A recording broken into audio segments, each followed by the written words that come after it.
We're ready for another exciting day. Hope everybody had a nice evening that was here yesterday, and those of you who were not able to attend yesterday, welcome. Alice will be doing a little quick recap here shortly. I'm Michelle Smith. I'm the state coordinator for Action for Healthy Kids, and we're really excited to host day 2 of our first virtual summit. We had a great day yesterday. We had some great panels. We had some great interaction. And we're hoping that today will be just as exciting and informative and engaging and inspiring. So we will get started. First, just a few logistics. Everybody will be placed on mute except those who are speaking or part of the panels. You can use your telephone if for some reason you're not hearing things well through your computer. You might log off, come back in, and use your phone. If you have questions, we're using the chat box. We have quite a few people registered, so it'd be kind of hard to let everybody talk. So if you have questions, please put them in the chat box, and we'll get to those. We will post the agenda and the bios in the chat. We will also follow up with those after. So we won't be doing a full introduction on our panelists. We want to spend as much time as possible having them share their thoughts and their experiences. And then at the end, our last session will be a chat session. We've asked our steering committee members to stay on, and they did yesterday, to share their thoughts and the key takeaways that they got from the different sessions that we had. We will share the recording. It will probably be a link through Dropbox because it will be rather large, but we will also share any PowerPoints that we have available as well. We would like you to put in the chat your name and your organization or school district, and then what is your school health passion? We would love to know what makes you excited about school health. Is it nutrition, child nutrition? Is it physical education, social emotional wellness, staff wellness? What is it that excites you about school health? This will help us kind of get a gauge for people's interests and where we might want to go next.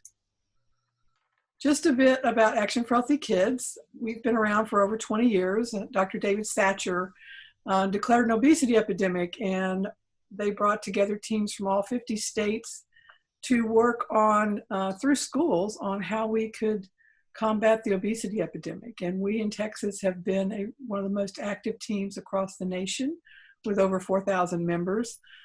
We have worked in policy with the state legislature. We have worked with grants. We've provided grants for breakfast, for gardens, for recess equipment.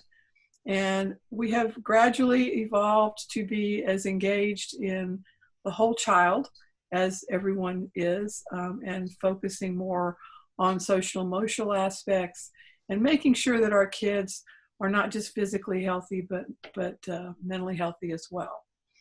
So I'm going to turn this over to Alice and let her talk a little bit more. And Alice is going to be our facilitator for today. She is the chair of Action for Healthy Kids as a volunteer, and she is with AgriLife Extension, Texas A&M AgriLife Extension. She has been part of everything we've done and has been such a resource for us, attending conferences and working with us on trainings for school health advisory councils and trainings with districts around wellness policies. So Alice, thank you for all you do, and I will turn it over to you. Well, thank you. And Michelle, truthfully, thank you for all that you do as our state coordinator here in Texas. You keep us abreast of all the national trends and changes, and you are the glue that keeps this steering committee together. And I know that I'm speaking for all of our steering committee members that without you, we are just lost. So thank you, Michelle. And thanks to everybody who is joining us today. If we missed you yesterday, we missed you, but we're so glad that you're joining us on today's sessions. As Michelle noted, there will be an opportunity following the conference where you can get the link or information on recordings that you may have missed from yesterday. It was a truly, in my opinion, a truly inspiring day. We heard from some fantastic panels, and I know that today you too will hear from some amazing panels. Those panels were put together by the group you see here. The TAHK steering committee members are invaluable when it comes to helping meet the needs that are identified by schools. And during the summer, as we were hosting various webinars, our steering committee was really involved in helping us identify gaps and trends, and you'll see that our steering committee members that are on screen are from across the state. They represent varying disciplines and organizations. And the beautiful part about Texas Action for Healthy Kids is that it serves as an umbrella organization, if you will. We all can come together with similar goals in mind. We learn how to complement and collaborate together, and that's the beauty in this very strong steering committee. And so my thanks and appreciation go out to all of the steering committee members as well. Michelle?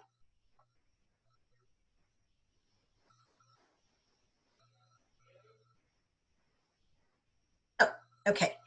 In addition to thanking our amazing steering committee members, I also want to give a huge appreciation, thank you to some amazing youth. If you were here yesterday, you got to see and hear from some youth who were giving us their thoughts and their comments during prior to each of the sessions. Again today, we will hear from some of the youth voices. Action for Healthy Kids really feels the value. And from a lot of the comments that we heard yesterday and feedback from those who attended, it was clear that everybody valued the voice that youth had and shared concerning this pandemic and how they're meeting challenges, overcoming challenges. And I think, again, as we look back, it was amazing to see how resilient and what a positive approach our youth were taking to this pandemic. So for those that were unable to join yesterday, we did want to share a few of those takeaway messages. So Michelle, if you will take us to our next slide.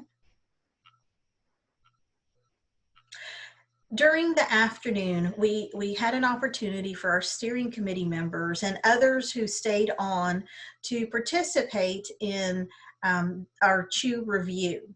And what you see here on the screen were some of the key takeaways and highlights of the day. And what I would like to say is that for anyone who is unable to join the CHEW session, or even if you did join and you have other takeaway messages that came to you overnight, you've had another aha moment, because I myself have had many of those over the last day. Please enter any of your thoughts or takeaway messages into the chat box now as well, because we would love to capture those and perhaps highlight some of those throughout the day as well. I also want to welcome you and encourage you at the end of today's session from 11:30 to 12:30, we will be having another similar wrap up sort of CHEW takeaway discussion. We'll again have steering committee members available who can help visit and guide with some direction on resources, as well as kind of hit and highlight our discussion of today. So real quick, some of our takeaways from yesterday.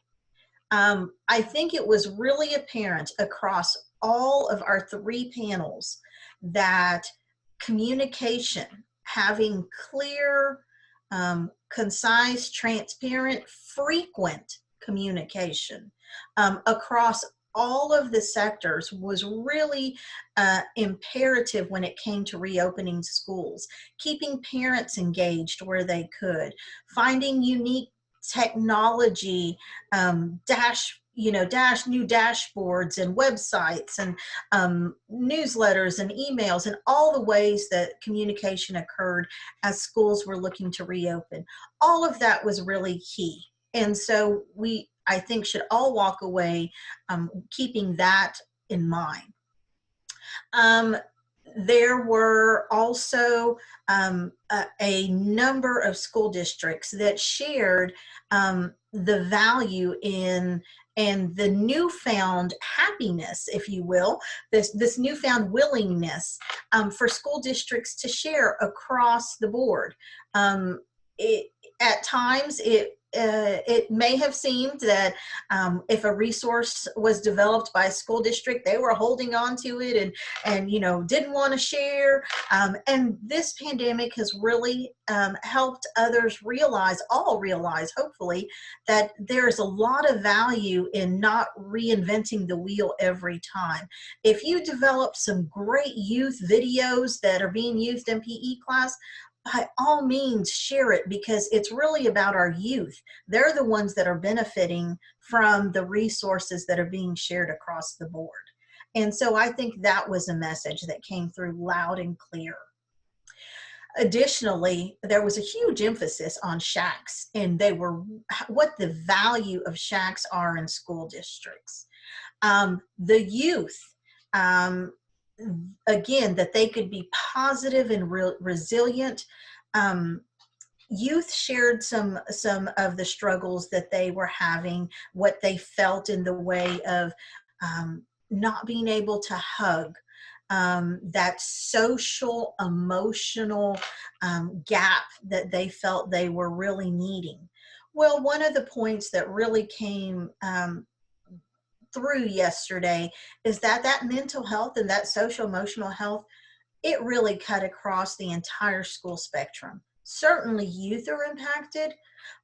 Parents' lives are all turned around. I'm working from home as well here. I mean, many of us are juggling kids and activities and engagement, but our school staff, our cafeteria workers, our facilities and janitorial staff, our teachers, our nurses, the administrators that are having to make some really hard decisions all across the board. It's really imperative that everyone take a step back, take a breath, and when needed, absolutely reach out for assistance, for help. It is okay for anyone and everyone to recognize when they're feeling overwhelmed. And hearing some personal stories yesterday from teachers and youth really brought that home. And I think that was another key takeaway message. Lastly, I think it really was evident that so many of our panelists focused on the need to be caring and to stay positive and to be patient, to take it one step at a time, one day at a time, because this too shall pass. We're not entirely sure when, but everybody has to be hopeful and look for the fact that we have to keep looking forward to a new and brighter day. And from all of this chaos, we are very hopeful that some of the best of the new practices will remain after this, because there are some great best practice and strategies that have come. Things like new and creative ways to think outside the box, to collaborate, and maybe some new communication channels that have been opened. And so that is all that I had. I think that covered kind of some of our key points. But again, please, by all means, if you would like, continue submitting some of your takeaways in our chat review. Without further ado, Michelle, we are going to hit the road running this morning because we've got another fantastic panel scheduled for this morning. Our first one kicking off is being moderated by Miss Tricia Mauser, who is our amazing secretary for the Texas Action for Healthy Kids Steering Committee. But Tricia brings a wealth of knowledge to our committee. She is a retired child nutrition services director with over 36 years of school nutrition service, including, I know, having worked in a number of school districts, including, I think when she retired, she was at Midland. So before I turn things over to Tricia, we are going to kind of kick off this session with some youth videos, again, sharing some of their perspective on how they feel what their schools were doing to make sure kids were being fed during the pandemic. So following the video, Tricia, it will all be yours.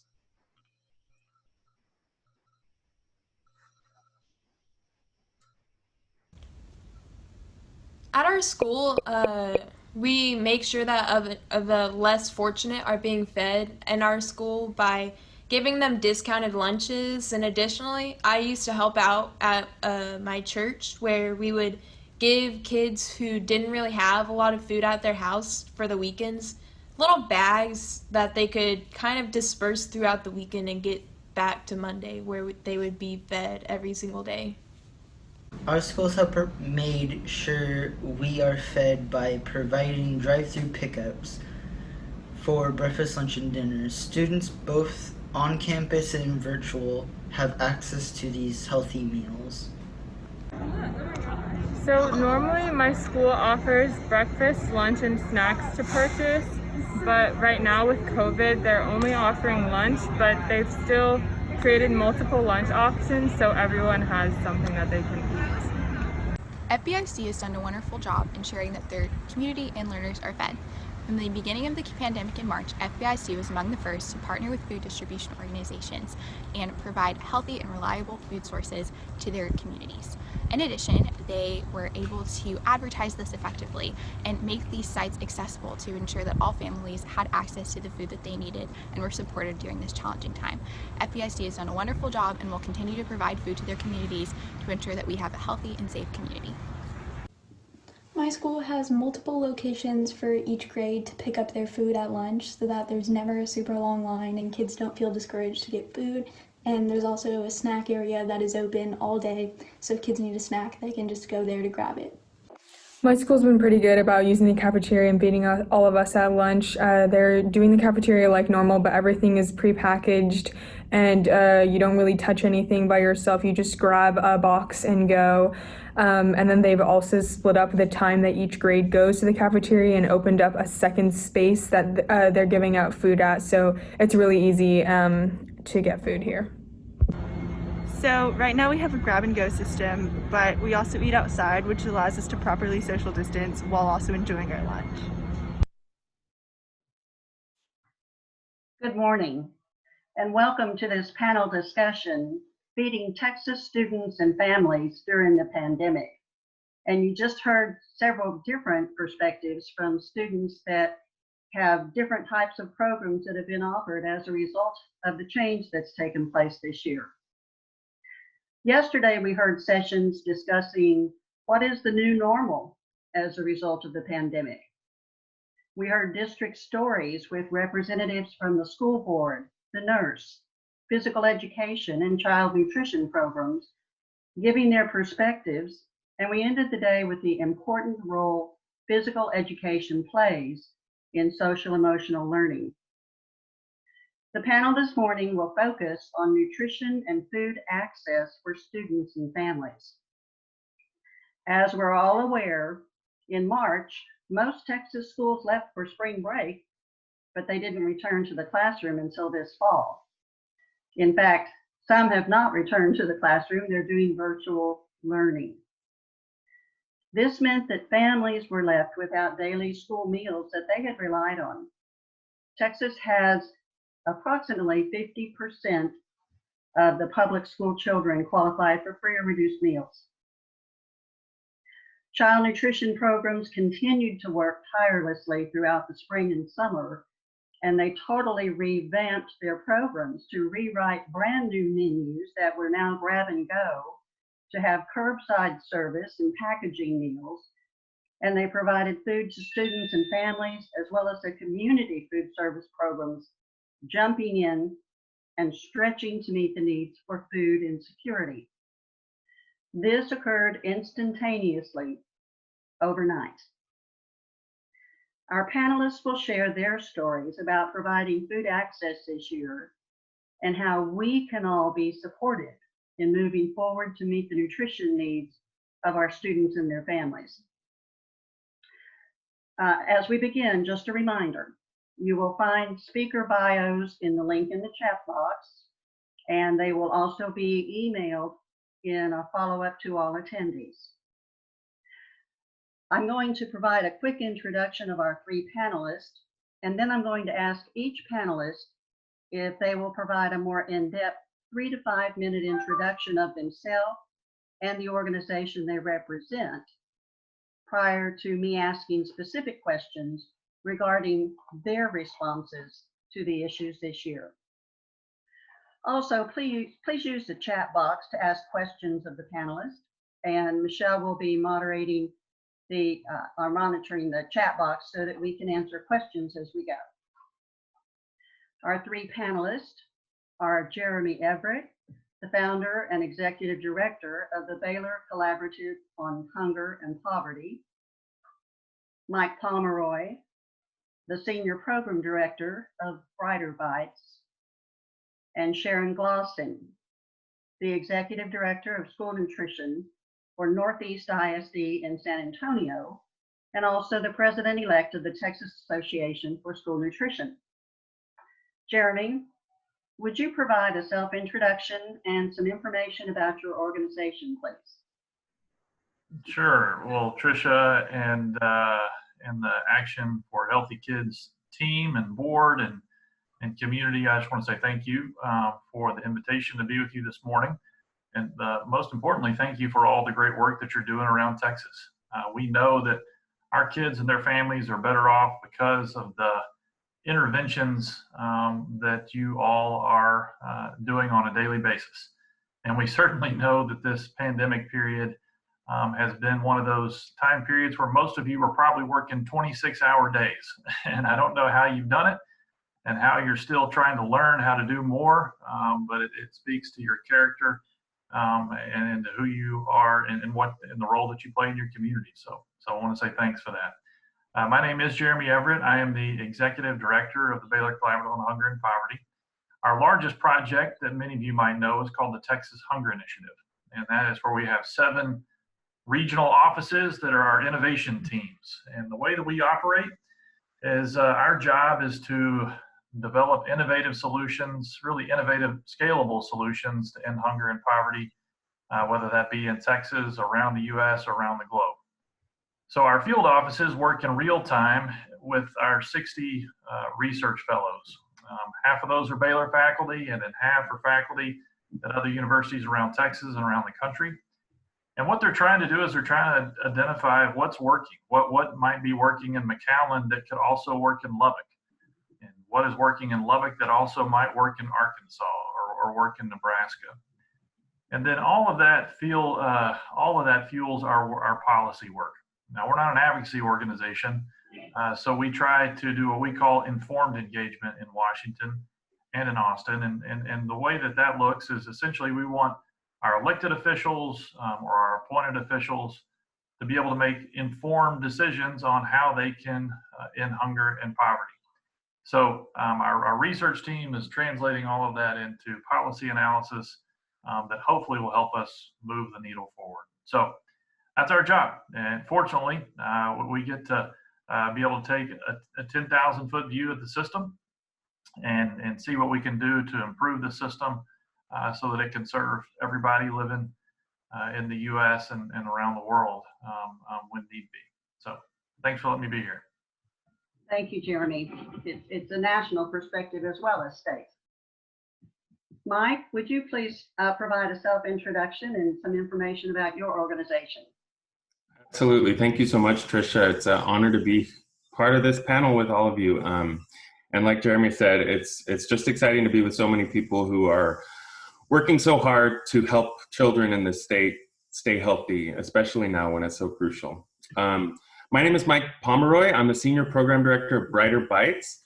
Brighter Bites was founded here in Houston, Texas, where I am, and then we were able to expand to also serve the Dallas region and the Austin region. So what we do is send fruits and veggies home with parents in low-income schools and help them learn how to use them in their regular lives at home. And at the same time, we're teaching the kids about why it's important to eat healthy through our Brighter Bites materials and also through a partnership with the Catch Global Foundation. We implement the Catch curriculum in each one of our 90 elementary schools and Head Starts across the state. The families receive 20 pounds of mixed produce for 16 weeks across the school year. And that, at the same time, they receive nutrition education tips on how to actually prepare these things in ways that their kids will enjoy them. And our whole goal is to help kids get excited about healthy living and get excited about different fruits and veggies while they're little. This pandemic has provided some real interesting challenges as we previously worked with volunteer bases in the school and now have had to adjust for that, which I'm sure we'll get into. But it's just been inspiring to work with the many school districts and other partners who are truly invested in making sure kids are getting healthy food. So again, it's an honor to be here with you and look forward to this discussion. No, thank you, Mike. And as a dietitian in particular, I'm glad to hear that there are fruits and vegetables that are going home with students, because we all know there's a disparity in the amount of fruits and vegetables that our children are eating. And the fact that they're taking them home may have an impact on the family as well. Sharon, good morning. Would you please provide a self-introduction and some information about your organization? Yes, thank you very much for the opportunity to represent school districts around Texas. Here at Northeast ISD, we are in San Antonio, and we have a large school district. We have 68 campuses with roughly 62,000 students enrolled. We have seen a decrease in enrollment since the pandemic began. But we have been working very hard to continually adjust to the changing environment, the changing regulations, as well as the needs of our community.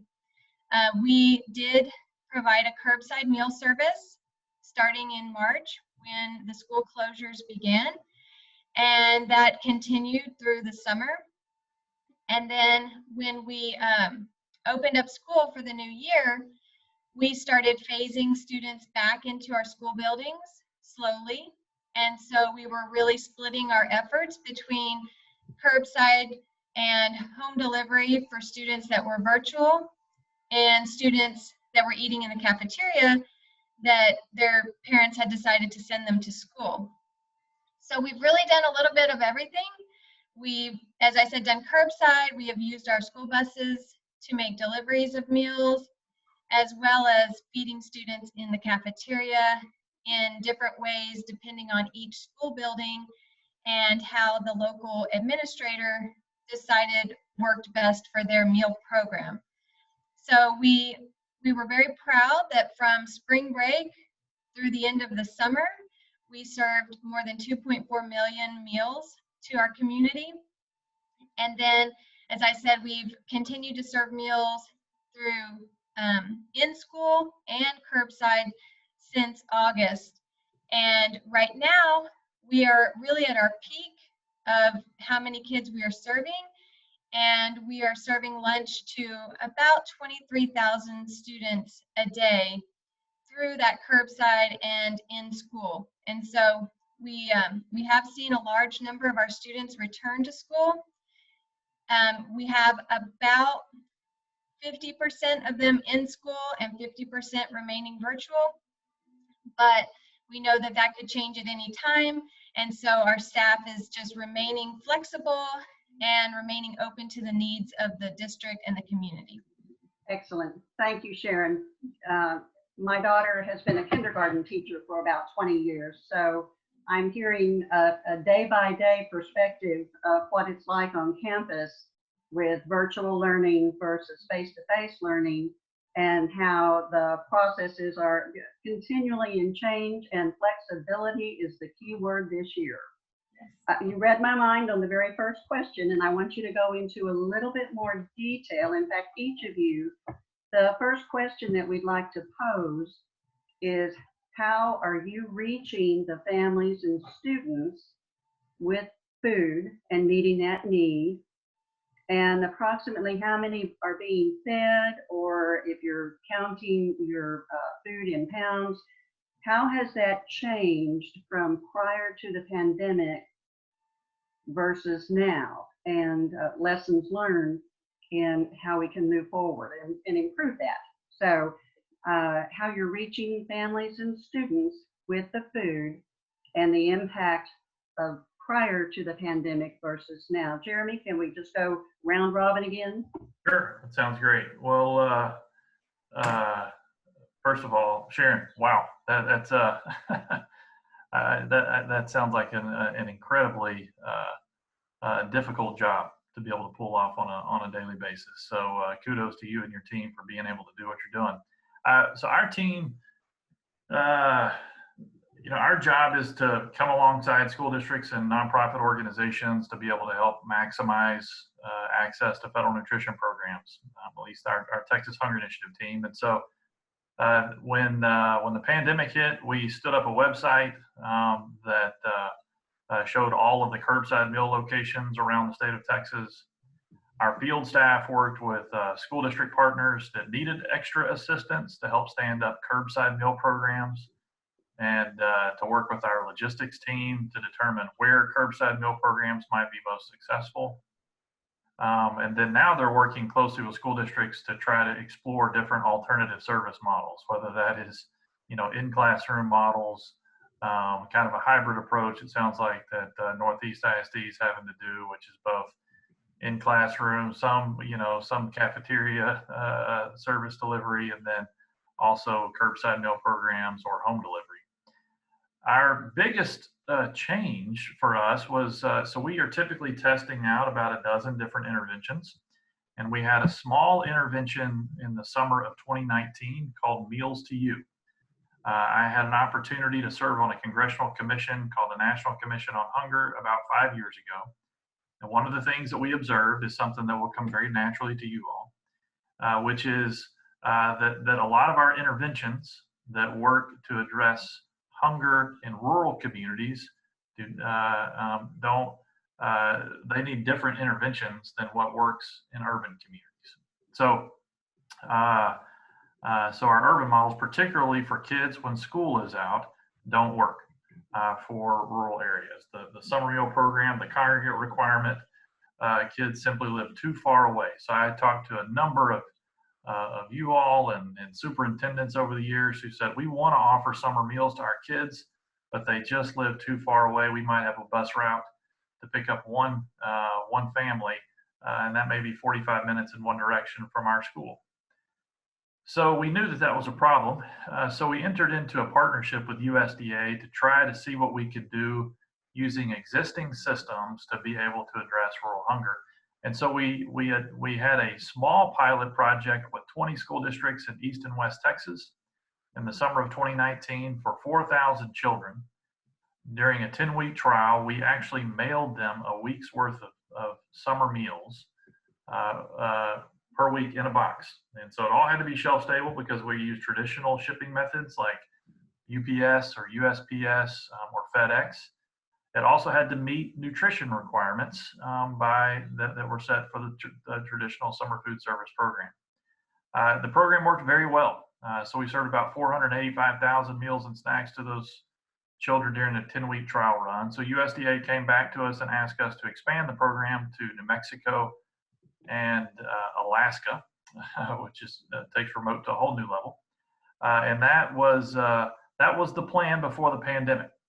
But then in late February, USDA called and said, would we be open to expanding the program if schools are going to be out for a prolonged period to other states during the pandemic? And then that quickly grew. By early March, it grew. Could we serve nationwide? It looked like it was going to be 20,000 kids, and then it was going to be 100,000 kids, and the number just kept growing. Within the first week of us launching what we ended up calling the Emergency Meals to You program, we had 130,000 kids that were already registered for the program, or in registration for the program, a program that we anticipated only serving 100,000 kids. So we ended up serving about 300,000 kids nationwide in the U.S.'s most remote areas, including very remote areas all across Texas. And we mailed them, in this case, we mailed them 2 weeks worth of food. So 10 meals per box. And we did that they received their first boxes on Easter weekend in April. And that program continued until the end or the beginning of the school year. So we ended up serving about 300,000 kids in 44 states and territories, about 40 million meals over that time period. So that was that was difficult, just the logistics to pull that off, getting that kind of food, because shelf-stable food was very hard to come by during that time period. The only reason we were able to pull it off is because we had great partnerships with companies like McLean Global and Chartwell's and PepsiCo's Food for Good program. UPS did the lion's share of the logistical work for us. And so we even had school districts. We had one superintendent who called me from Alaska, and he said, we just want you to know that the program's working great. Our families love it. They're very appreciative of it. And we are 300 miles from the nearest road system. So it was quite the logistical feat, and just the data feat. But that's been our big change. I know that's true. I have a friend that was a child nutrition director in Alaska, very remote, and they would take helicopter drops of food every 3 months. Isn't that incredible? Yeah, things that we never think about. That's right. Remember the word flexibility. That's right. Okay, thank you. Mike, would you please share with us the prior to pandemic operations and numbers versus afterwards and now? Sure. And Jeremy, I just got to reflect on the incredible work that you guys did, reaching so many rural spots around the country. That is really important work. Thank you for highlighting that. Brighter Bites, as I described earlier, in the before time, we would have bulk produce delivered to our school sites, 50-pound bags of carrots and 40-pound boxes of zucchini, by our food distributor partner. Sometimes it's a food bank, or we also work with other food distributors.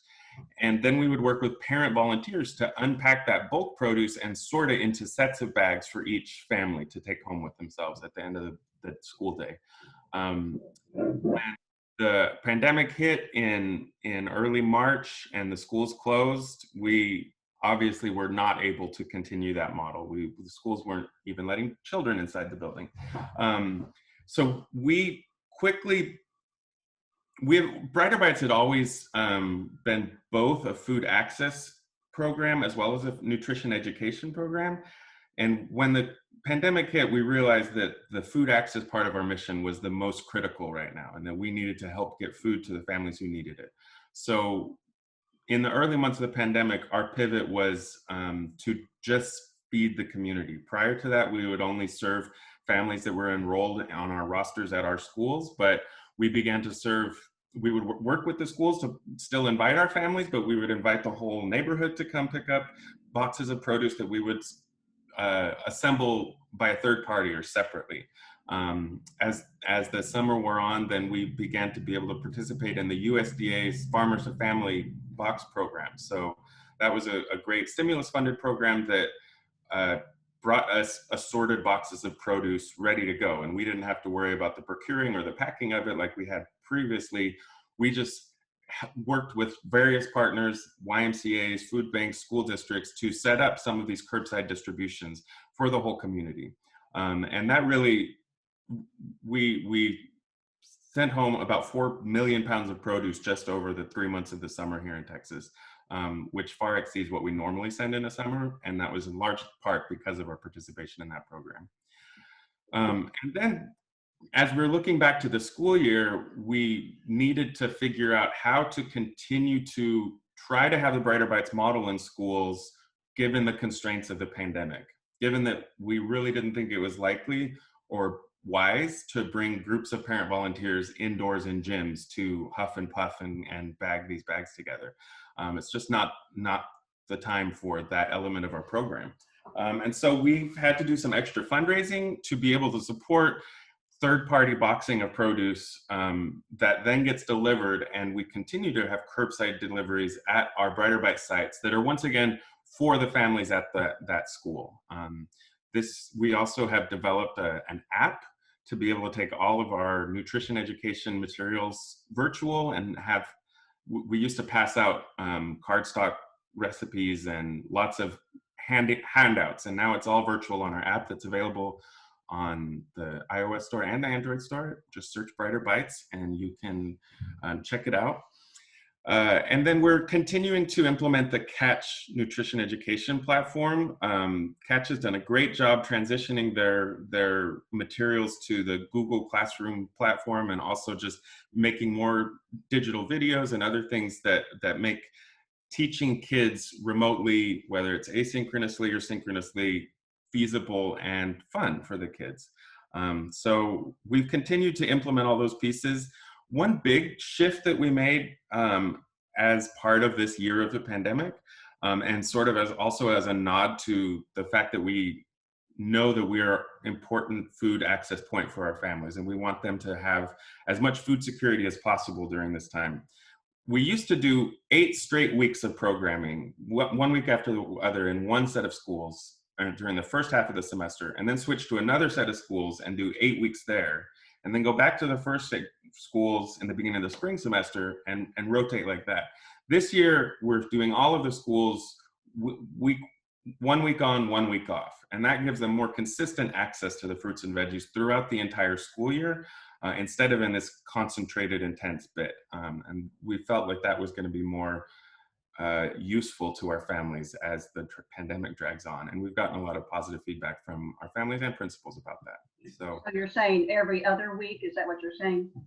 Right. Families used to come every week for 2 months and then not get anything for 2 months and then come back and get every week for 2 months. But now they're getting every other week for the entire school year.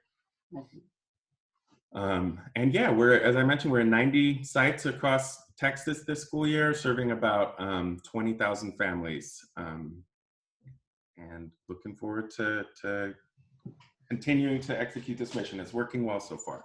All right, and that's going to be one of our next questions. We're going to talk about moving forward and where to go from here. Another key word I'm beginning to hear is partners. Partnerships and partners are invaluable throughout this year and in all of this change.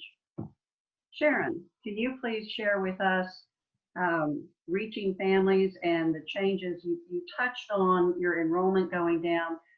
What was your participation prior to the pandemic? And then what was the evolution of change to come to now? Yes, and I think that you hit the nail on the head with partnerships, because none of the work that we were able to accomplish during the pandemic would have happened without the partnerships, both within our school district and with external stakeholders as well. So it's really inspiring to hear these other gentlemen talking about their organizations and how they're partnering with schools. But in Northeast ISD, we've seen some different effects. We have unfortunately seen a decrease in participation at some of our lowest income schools. And part of that, I believe, is because the families that have remained virtual have a more difficult time accessing the meals, even though they may be provided curbside. And at certain points, we were also doing delivery. We've seen that it is very difficult to access all of our families that we know they have a need. And so we are thankful for other resources such as the food bank, the emergency SNAP benefits, PEBT, to hopefully be supplementing these families when they're not able to access school meals. But on the opposite end, we've seen an increase in participation in our schools that typically had a higher number of full paid students. Part of that is that we are now eligible to serve all students free meals. And so some of these families have never accessed school meals. Their child may have brought a lunch from home, and now they are letting their children get a lunch from the cafeteria at no cost. And so we're excited to be exposing these students to school meals for maybe the first time. And our hope is that we are building customers, and that when we do go back to needing to charge for meals in the future, that maybe they have built a positive experience with school meals and they want to continue with school meals. Absolutely. So we're seeing different impacts in different areas. And so, of course, overall, our participation is down because we just have less students that are physically at school. But we're seeing that we are reaching students we've never been able to reach before. I think that one of the other big changes that we've seen, of course, from pre-pandemic to now, is our menu has also changed. We have needed to simplify our menu quite a bit, especially at the middle school and high school level. We're not able to offer all of the choices and entrees that we would have offered in a traditional school year for different reasons. One being that we have less resources because our staff is split between doing curbside and doing in-person. Our labor pool is more limited right now, but also when we had the sharp drop-off in meals in the spring, it left us with a large inventory of supplies that need to be utilized. And so we find ourselves building menus around the food that is needing to be used, whether it's USDA commodities or it's food that we purchased commercially, because we are stewards of the funds that we receive. And so again, our students are getting used to a more limited selection, but it also is very helpful with social distancing and serving meals in different ways to not have all of the choices that students may have had in the past.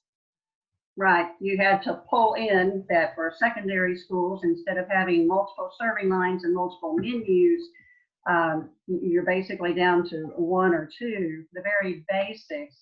And we can only appreciate you being good stewards of the food and funds in trying to work in, but it is difficult to work in hot meal foods from several different menus into a grab and go prepackaged system. It's turning around on a dime. Yes. You talked a little bit about food access, and that's the next question. Just a quick interjection here. I read to second graders in my retirement, and the importance of literacy in elementary schools. And one of my reading partners last year, you learn about their personal stories, and there are personal stories in all of this. He was one of 10 in a 2-bedroom apartment. The mother and her partner and 8 children, very high risk. And we left for spring break, and I read, and we never went back. And I can only think that that is a struggling family. Then we have so many and so many needs. And this leads me to my next question. When we're talking about how food access has been affected, and you touched on this, but I'd like a little more detail. Is there enough food for those with the greatest needs? And what have we learned about reaching them? You know, what are we doing to reach those with the greatest needs? And we've touched a little bit, but if you can give us more detail. Jeremy? Yeah, well, I want to build on what Sharon said. Yesterday, we have a bi-monthly all-staff meeting with our team from around the state, and so it's an opportunity for us to kind of hear from each other, hear what observations are being made and seen, and so forth.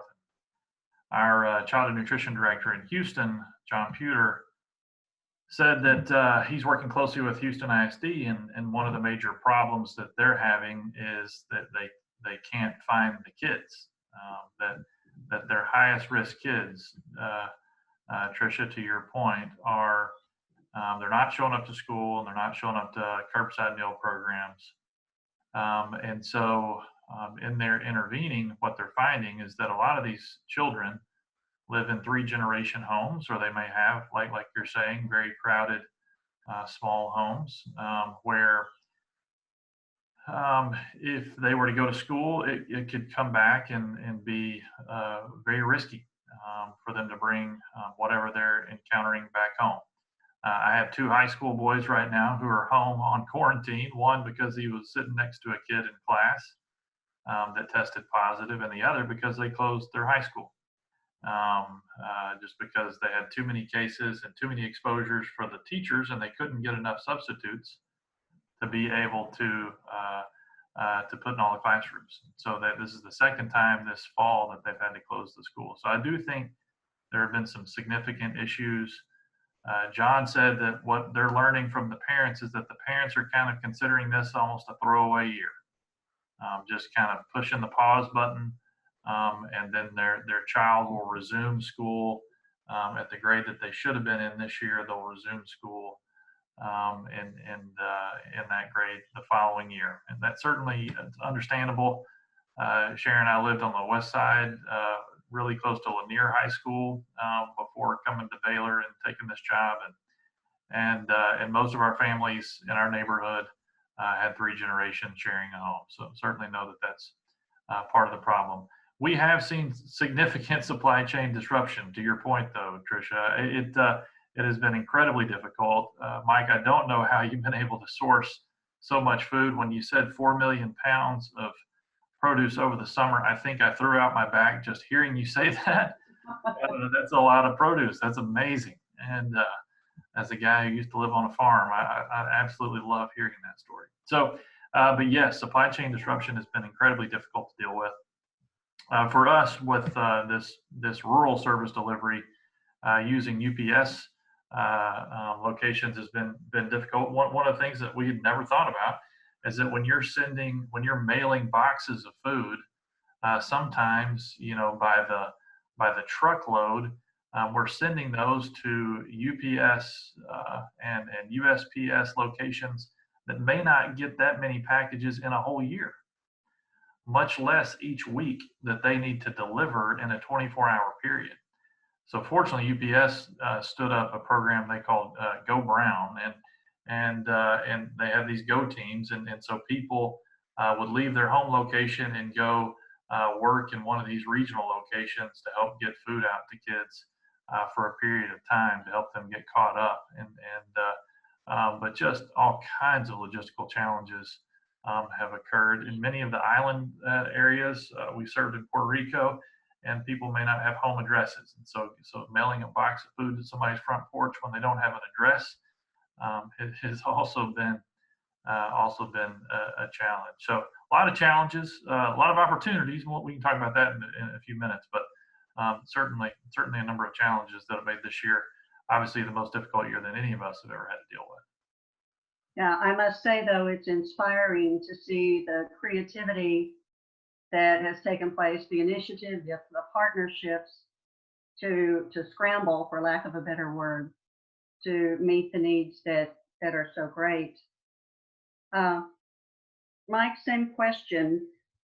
Food access, you know, is there enough food for those with the greatest needs, where we are right now? Yeah, the answer is yes, absolutely. There's enough food. it's a matter of getting it from point A to point B, and helping families actually access it.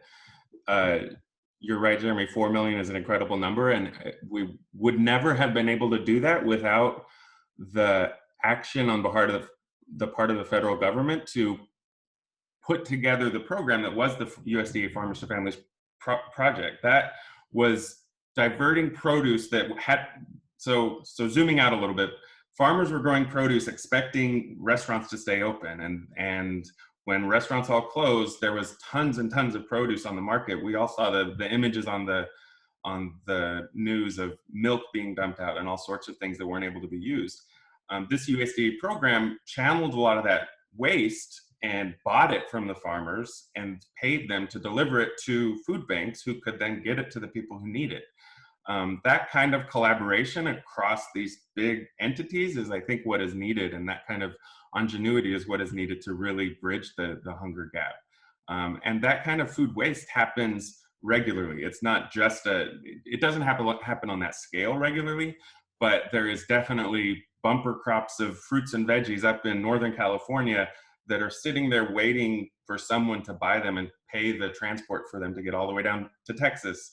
And there are entities like Brighter Bites or like the food banks, Feeding Texas, that are working to try and put those puzzle pieces together to bring the food that is available to the people who need it. But I just can't stress enough how, like, little nonprofits and do-gooder organizations couldn't do this without the support of big investors like the federal government, like the state government. Like, we need the collaboration across these sectors in order to really be effective and make a real impact. Exactly. And I love your point that there are so many new partnerships of people working together that have never crossed the line to, join hands and have a collaboration, such as the restaurant produce not going to waste, but redirecting it, and the distribution and the people that join together to make that possible. So, Sharon, same question. How has food access been affected, and is there enough to meet those with the greatest needs? I agree. I definitely think there is enough food, but I think that the biggest issue, again, is getting it to the families that need it, because we've seen, such a difference in our schools that, have lower income populations. Less of their students are returning to school, and we know that those are our highest need areas, but yet we're feeding less of those students. So, our resources that we had when schools were closed aren't available at this time, such as our transportation department, who was able to help us get meals to these neighborhoods. Well, when schools are open and operational for students, of course, those school buses are being used to transport students to school. So when we're trying to really do two models at once, it makes it more difficult to provide that customized service to really get the food as close to the family as possible. Our curbside program relies on families to have transportation, to have the ability to walk to the campus, that they live within walking distance if they don't have transportation. So we're really seeing that our biggest issue is with access. As I said earlier, we have an abundance of food, but we're just having difficulty getting it into the hands of our most needy students. All right. The next question is, what is the biggest issue that each of you will be facing as we move forward? So what continues to be your greatest challenge in moving forward? Jeremy? Yeah, I think it's the unknown. And so specifically, obviously, whatever transition needs to take place in DC, we need whatever is implicit to become explicit. And in addition to that, USDA has been given permission or given the authority by Congress to extend these waivers through September of 2021. Currently, they've extended them through June so that schools can finish under the current waiver options. And so we really need them to make a definitive decision on whether or not they're going to do that sooner than later. If we're going to stand up the Emergency Meals to You program again next summer, it just requires a lot more planning, ideally than a week, like we were given this past year to be able to do it well. We also know that a lot of our big, distribution companies and logistics providers may be pulled upon to provide the vaccine.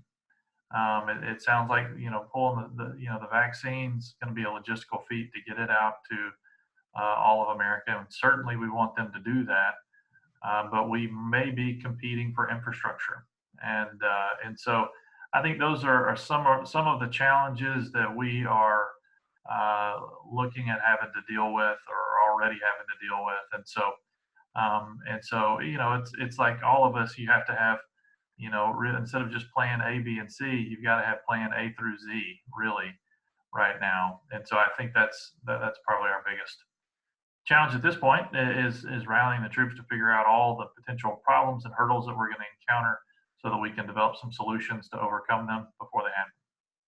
And before I move on, would you give a little more detail? You've used the term waiver several times, and I'm not sure that the attendees are familiar, without going into too much detail, because we are a federal program and there are lots of different options available. But when you're talking about the waiver until September of 2021, can you give a little clarification? Yeah, sorry, absolutely. So basically, USDA, who administers all of our childhood nutrition programs, typically has very specific guidelines that you have to comply with.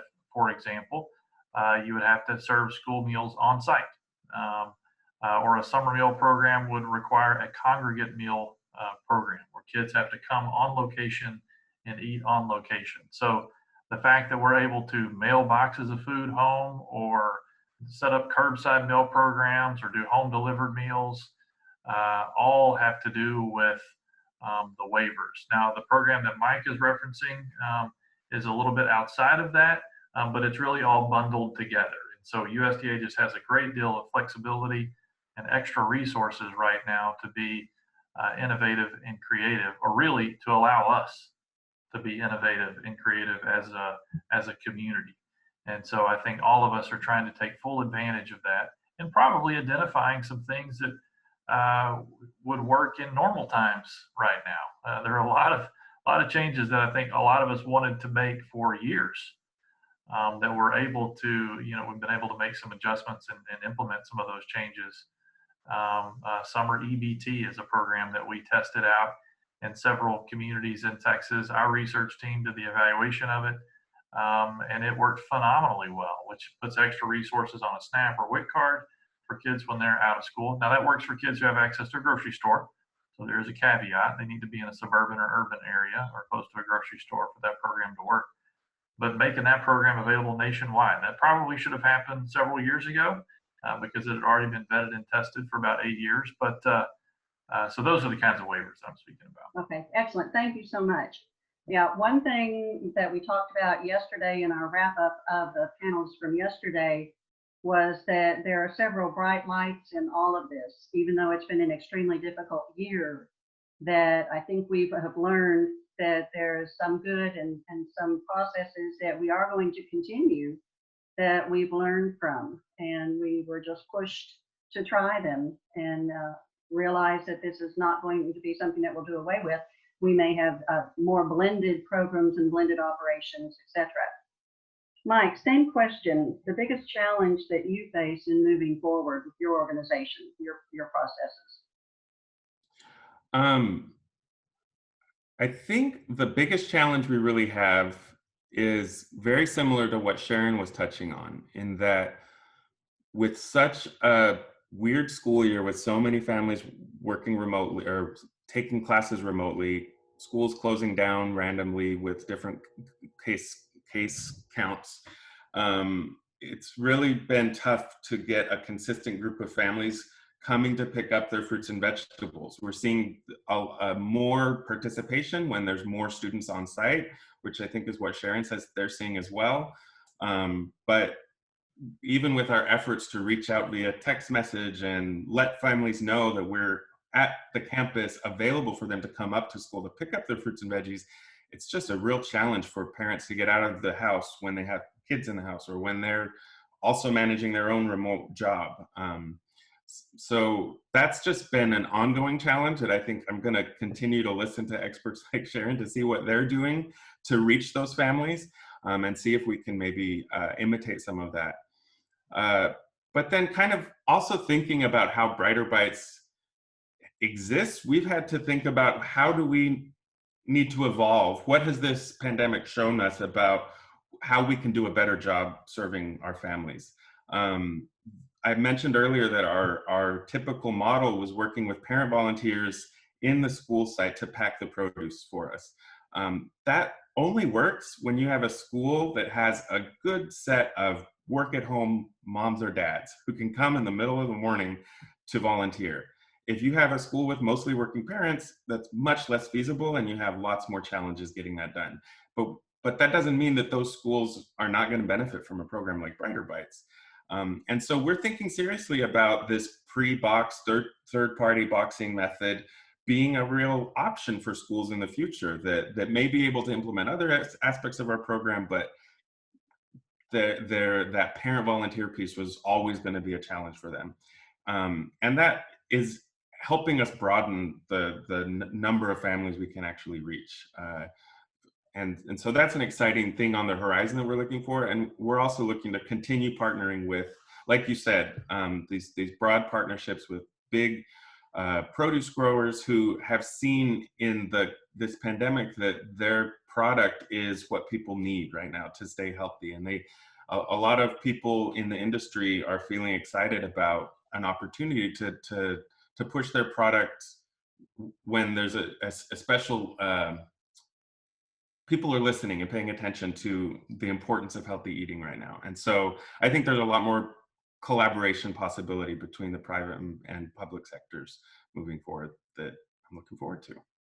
Right. Well, we may have just reached the tip of the iceberg, but just realizing that there can be collaborations that we weren't aware of in the past is huge. Sharon, same question. Biggest issue that you think you're going to face moving forward? The biggest issue for child nutrition programs across the state and across the nation is the sustainability of our programs financially. You may or may not realize that school nutrition programs are funded separately from the rest of the school district. The school nutrition program is mostly funded by federal reimbursements for each meal that is served. So when meal participation decreases, the reimbursements that the school nutrition department receives also decreases. And as we've seen a large drop-off in participation, we've also seen an increase in costs to be able to service families in maybe a higher labor type method, such as the curbside as well as inside, the packaging costs in order to serve meals for grab and go. And in some cases, employees are making higher wages to compensate them for working during stay-at-home orders. And so we believe the work we're doing is essential, but we know that it is not sustainable financially over the long term. And some school nutrition departments have already run out of their reserve funds that they had saved up, and the school district is now having to supplement those school nutrition programs with funding that was really meant to be used in the classroom and to be used in other areas of the district. And so that is not sustainable as well. And so I think that long term, if participation stays at the rates that it is, many school nutrition programs are going to be in a loss financially, And that's going to lead to some tough decisions by each individual school district. Very good point. And the reality is, with Texas having over 1,000 school districts, approximately half of those have total enrollments of less than 500. And we have a very large percentage, over half, of our school district child nutrition programs in Texas. I teach financial management for child nutrition directors. They are already subsidized by their local school districts. And again, these are funds that need to be going to the academics of the students. So the financial aspect is a huge issue right now. So very good point. Thank you for bringing that up. I'm going to piggyback on what we just discussed with your challenge, because part of our discussion yesterday was the use of our school health advisory councils as our partners, you know, who we've already talked about some partnerships this morning. But in moving forward, how can our school health advisory committee, your community, your parents, be supportive in moving forward and helping to make this challenge into an opportunity? So how can your school health advisory council, your parents, your community support you in overcoming this challenge? Jeremy? Well, it's a great question. I think we've touched on it throughout this conversation. And our philosophy as an organization is that in a 21st century environment, it's what we would call a modern complex system. And so each individual sector is probably doing better work than it ever has before. But the only way that we can be successful as a community, as a state, or as a nation is if we collaborate, if we work together across sectoral lines. And so we believe that no one organization or one sector can end hunger and poverty by themselves. It's going to inherently take us all working together. And so we're going to have to, as Mike and Sharon have both articulated, we need the federal government. We need them to be strong and efficient and well-resourced. And we need the private sector to be innovative and quick on their feet. And we need the nonprofit sector and school districts who have proximity to the problem. And so we say all the time that our solutions are certainly going to be more accurate if you have proximity. And so if our political decisions are made without listening to the voices of people who have proximity, then their solutions are almost always going to be wrong. But vice versa, our communities can't hold the water by themselves. We do need the federal government and the state government to be strong and responsive to communities' needs for all our kids. You know, not just kids that go to suburban districts or our higher wage, districts, but our kids who live in very difficult circumstances. You know, about 60% of the kids in Texas that are in public schools are on the free and reduced lunch program. We have a very high poverty problem in Texas, and it's going to take us all working together. So I think that's critical. One of the things that we found is that we support about 30 hunger-free community coalitions around the state of Texas. And that is made up of all the different sectors working together to develop strategic plans to address hunger in normal time or during the pandemic. And what we found is that those 30 counties that have hunger-free communities coalitions were able to transition into addressing the pandemic more seamlessly than our communities where that didn't exist, because then our communities where that didn't exist that we're working in, they had to learn to collaborate. They had to meet each other for the first time when we're all shut, when everything shut down.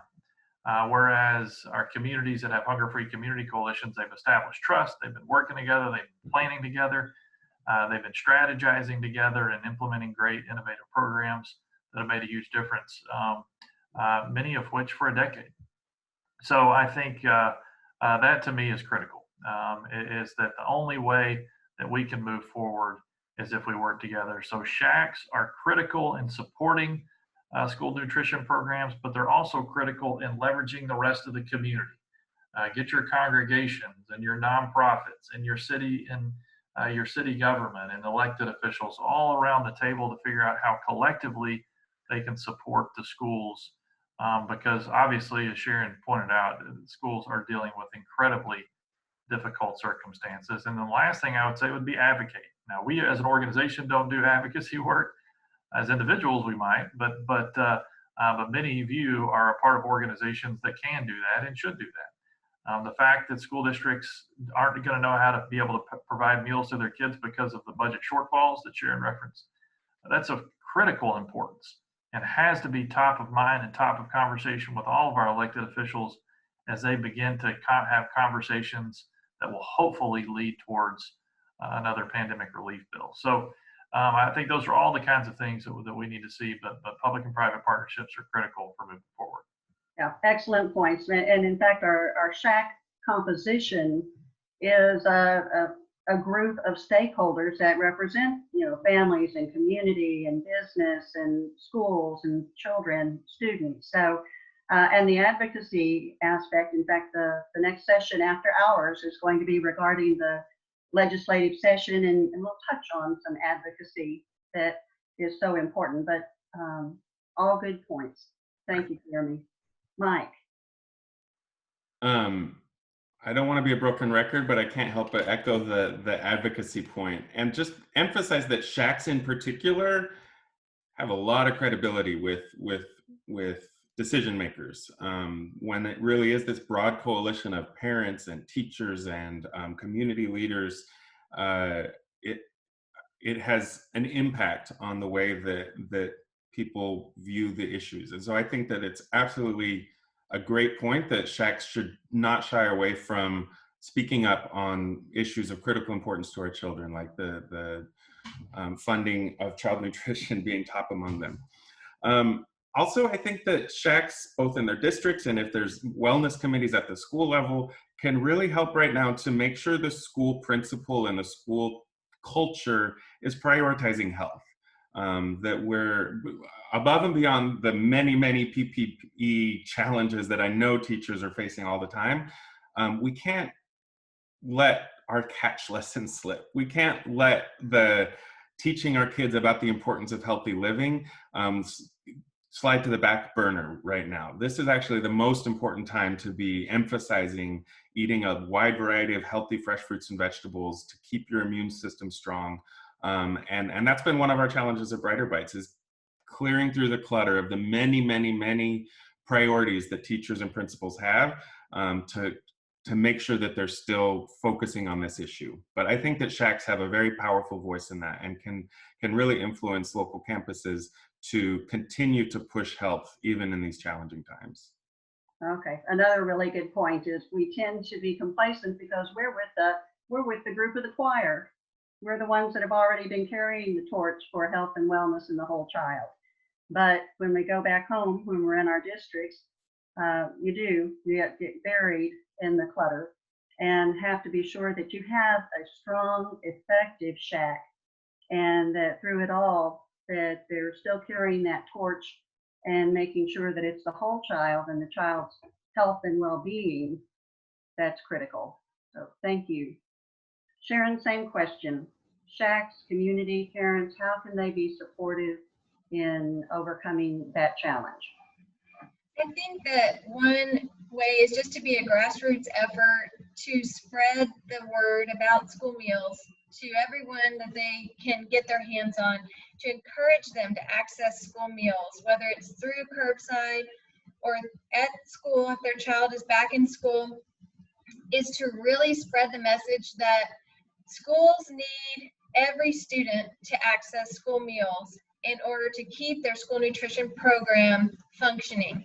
I think sometimes parents will be under the impression that, well, I don't need school meals.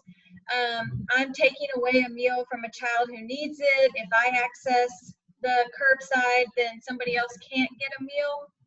And that's really a myth.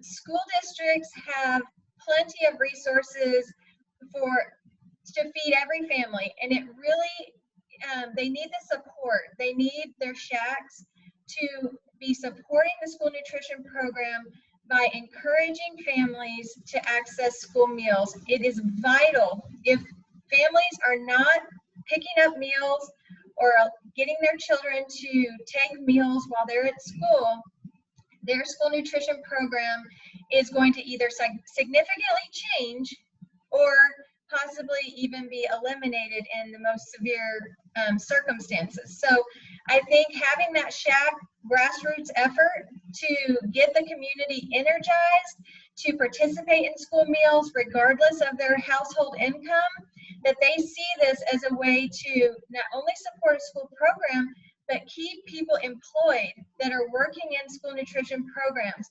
The school nutrition workers are some of the most vulnerable people in our communities, and they need this work.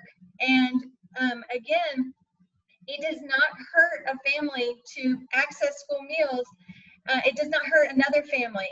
So there's plenty of food for all. We need all families to be supporting their school nutrition programs by accessing school meals daily. Well said. Thank you, Sharon. Michelle, I haven't seen any questions pop up in the chat. No questions.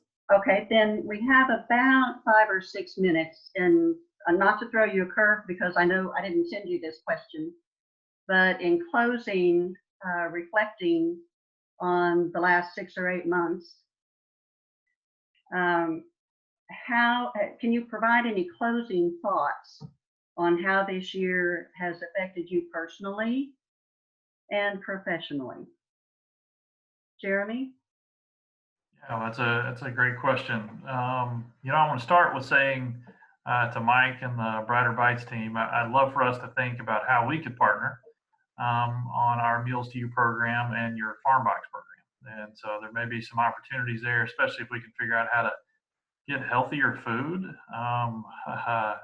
shipped in a way that that our kids can have access to healthy food in rural communities. We know that that's critical. So I want to flag that for future conversation, Mike, and grateful, Tricia, for your facilitation of this conversation. You know, I think it's been a tough year, obviously. You know, all of us are working in different circumstances than we've ever worked before, whether that's working from home, as our team still is, or working in some kind of a hybrid environment, or having to be stressed out, you know, on a daily basis. You know, you're showing up to work not knowing what you're going to be exposed to. But I think what I take courage in is that when I look back throughout human history, but particularly American history, it's when we have these seminal, very difficult times throughout American history where our most innovative change happens, and where we see the most significant, it's the most significant time periods typically where we bend the world towards justice, as Dr. King famously said. And so I'm hopeful.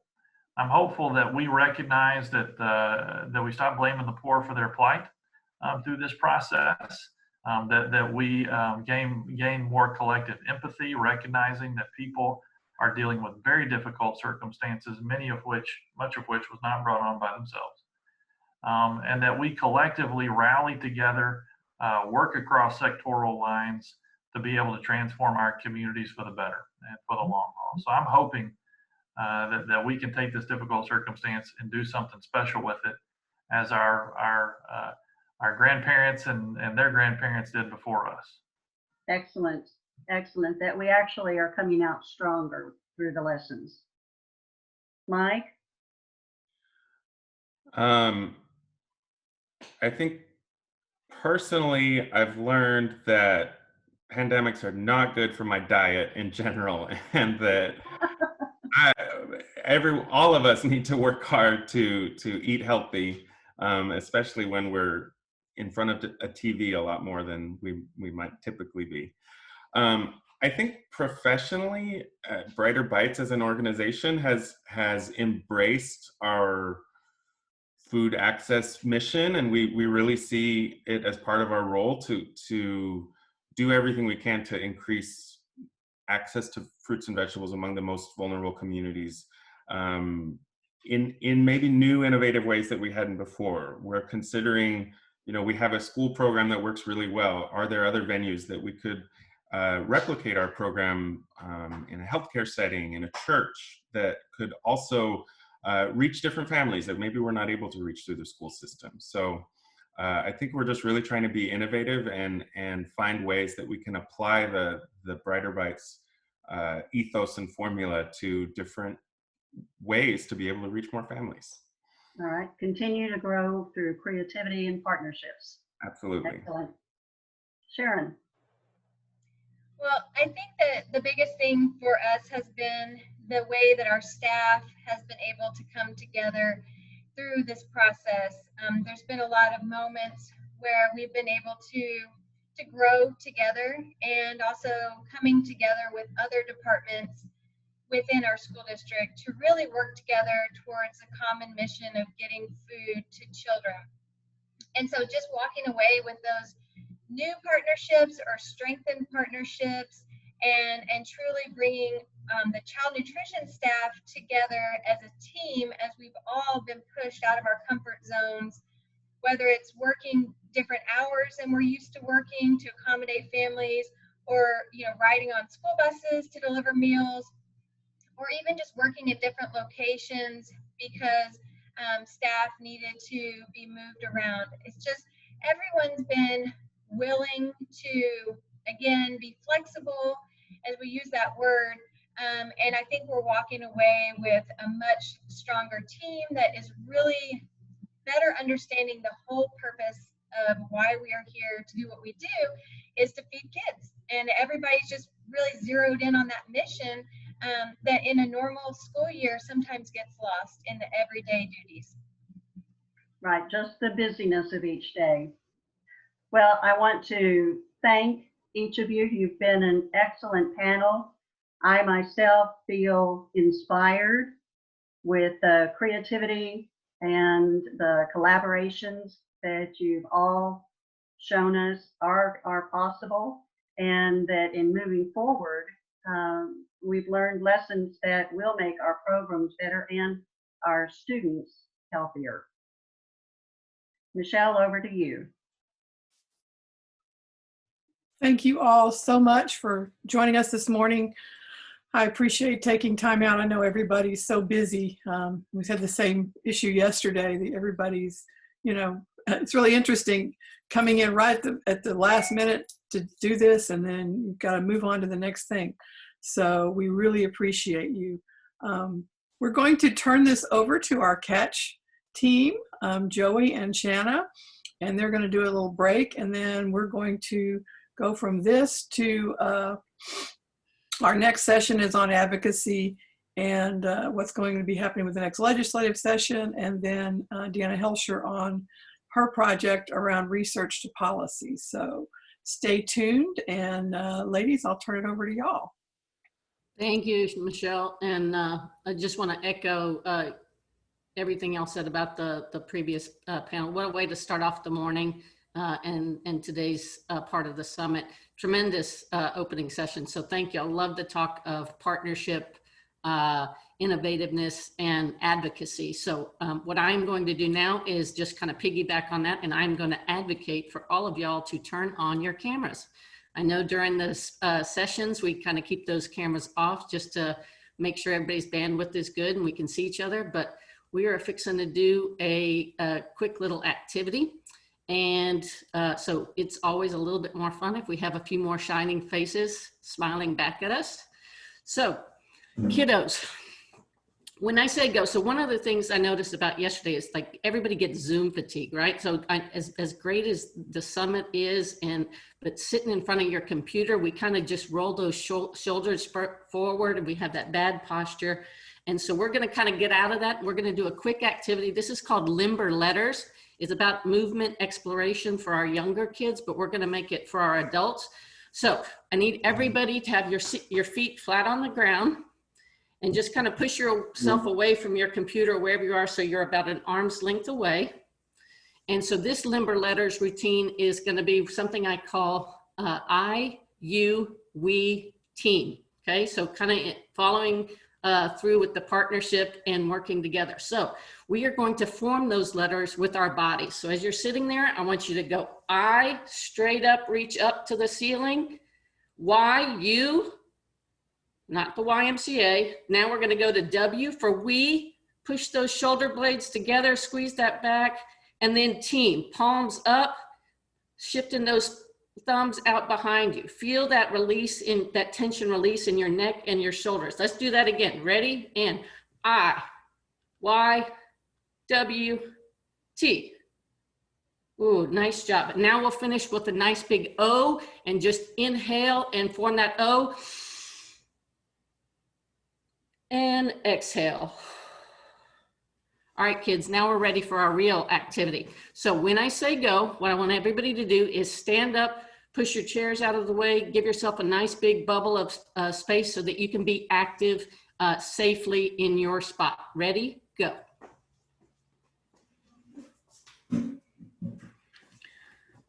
For this activity,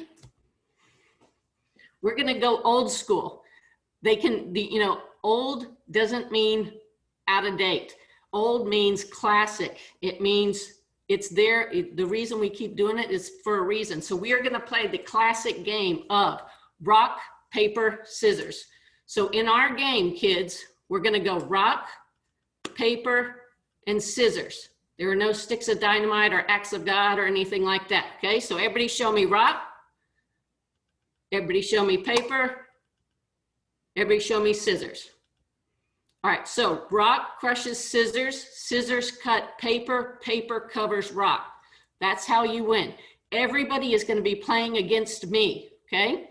So when we play, if you beat me, you're going to give your happy dance. Whatever that looks like, you're going to do your little happy dance. Woohoo, I won, okay? If you tie with me and you do the same symbol as me, you're just going to do some stretches to hang out and wait for the next round. If you lose to me, you're going to do 2 quick jumping jacks to earn your trip right back into the next round. Thumbs up if you understand. All right, now to play, I'm going to do the cadence. So I'm going to go rock, paper, scissors, show. On show, you put out whatever symbol you want. Okay, everybody ready? And rock, paper, scissors, show. I got paper, so all those that have rock, I beat you. I'm always gonna lose, so I'm gonna do my jumping jacks. Let me see that happy dance. There you go, nice job, Karen. All right, here we go again. And rock, paper, scissors, show. Ooh, mixed you up. I did paper again. Ooh, Mike beat me. I see y'all. Let me see. Oh, there you go, Letty. There you go. Oh, y'all are doing the happy dance like that. I like it. There you go, Tricia. All right, now that's all fine and well, and we can get a little bit of activity, but if we want to increase that MBPA just a tiny, tiny bit, now we're going to play with our whole body. So it's going to be rock, paper, scissors, show. On show, if you want to be a rock, you're down here, everything all together for rock. If you want to be paper, legs straddled, arms straddled, out like a paper. And then if you want to be scissors, you're going to have one arm in front, one arm in back, same with your legs, and you're like that for scissors. Thumbs up if you understand. All right, here we go. And rock, paper, scissors, show. I'm scissors, so all you papers, I can do a little happy dance, but then I'll do my jumping jacks. Let's go one more. And rock, paper, scissors, show. Paper again. Ooh, Mike's always beating me. Look at him. All right, y'all can go ahead and have a seat. And I am going to turn it over to Shanna to take us through a quick little cool down mindfulness breathing activity. Shanna? All right, this one is called Take 5 Breathing. And I love this one because it's energizing breath and we could all use a little bit more energy. And when things just get a little frustrating, maybe in your home, if you're working from home and balancing with your kids, this is a good one for you as the adult and your kiddos that might be there. So on Take 5 Breathing, we're gonna take 5 quick breaths through our nose. So it'll be 5 real quick breaths. Then we're gonna hold it. We're going to close our fist while we exhale through our mouth, okay? Everybody get ready. Show me your fist. Here we go. Quick breath through the nose in 1, 2, 3, 4, 5. Slow exhale through your mouth. We're going to do that again. Ready? Breathing in.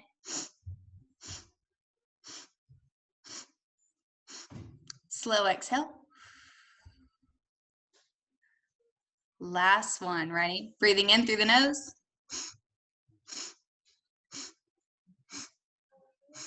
And exhale. Perfect. One thing I love about all these breathing techniques is that it just brings your mind and your focus back to the present. And that's really all that being mindful is just being very mindful of the present and where you are. And so I like to say mindfulness is for everyone. Everyone benefits from just taking that little second of breath, calming down and refocusing. All right, back to you guys. Awesome. Thank you guys so much. We really need that with the Zooming. So we're going to give you just a few minutes. We will be back at 10:15. So you can go level off your liquids, as someone told me the other day. I like that phrase. And when you get back, we will have Dr. Deanna Hoelscher and Joel Romo to talk about advocacy and how we can do some things to help with the current situation.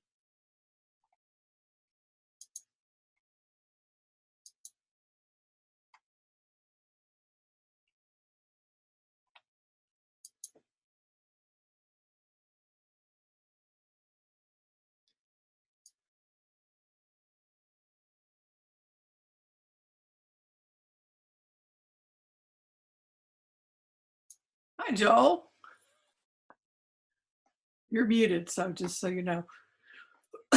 We're on break until 10:15, so. Sounds like a plan. Okay. And then I have, you're doing the slides, right? I can, yes, I have them all in the queue, so. Okay. See you in 15. Sounds good.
Welcome back.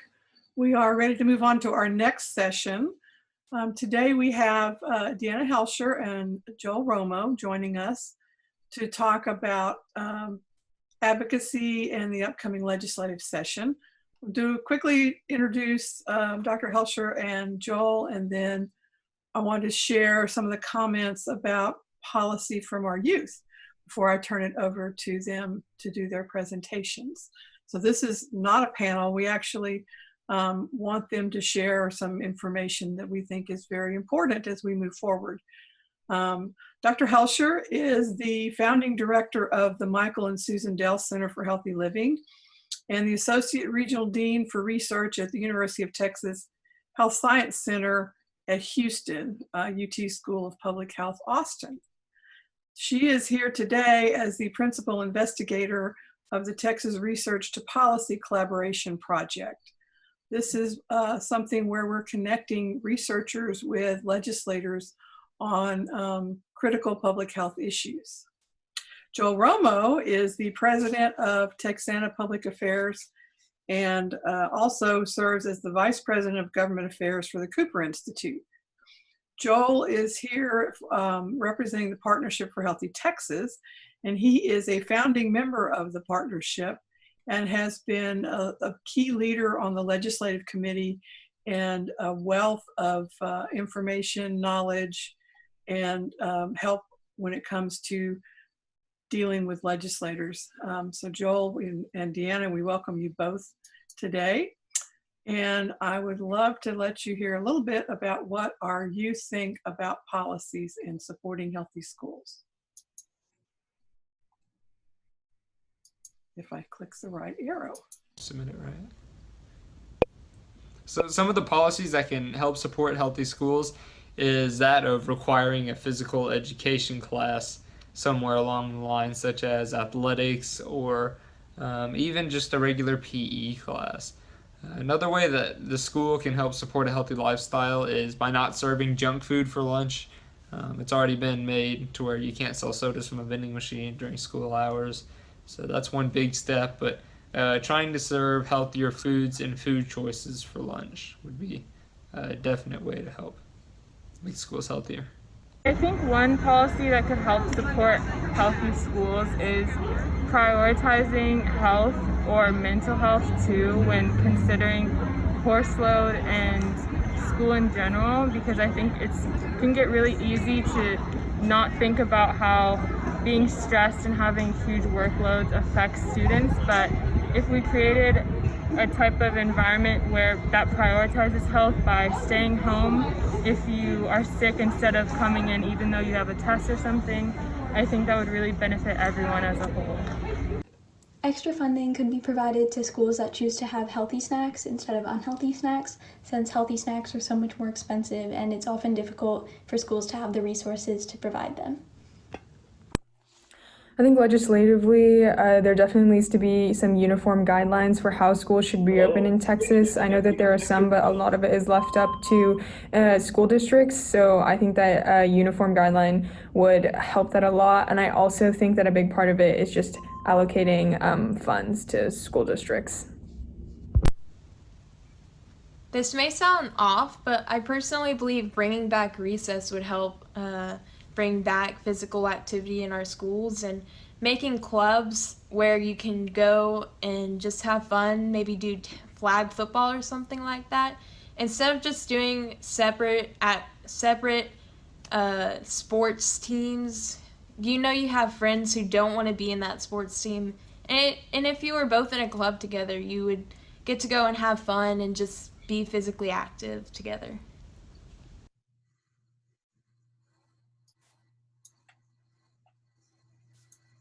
Okay, so I'm going to turn this over to Deanna. Deanna, let's see, have you unmuted and yes, video? Great. Okay, good morning, everyone. It's nice to see so many people here. That was a fun catch activity, so I really enjoyed that, as well as the panel before that.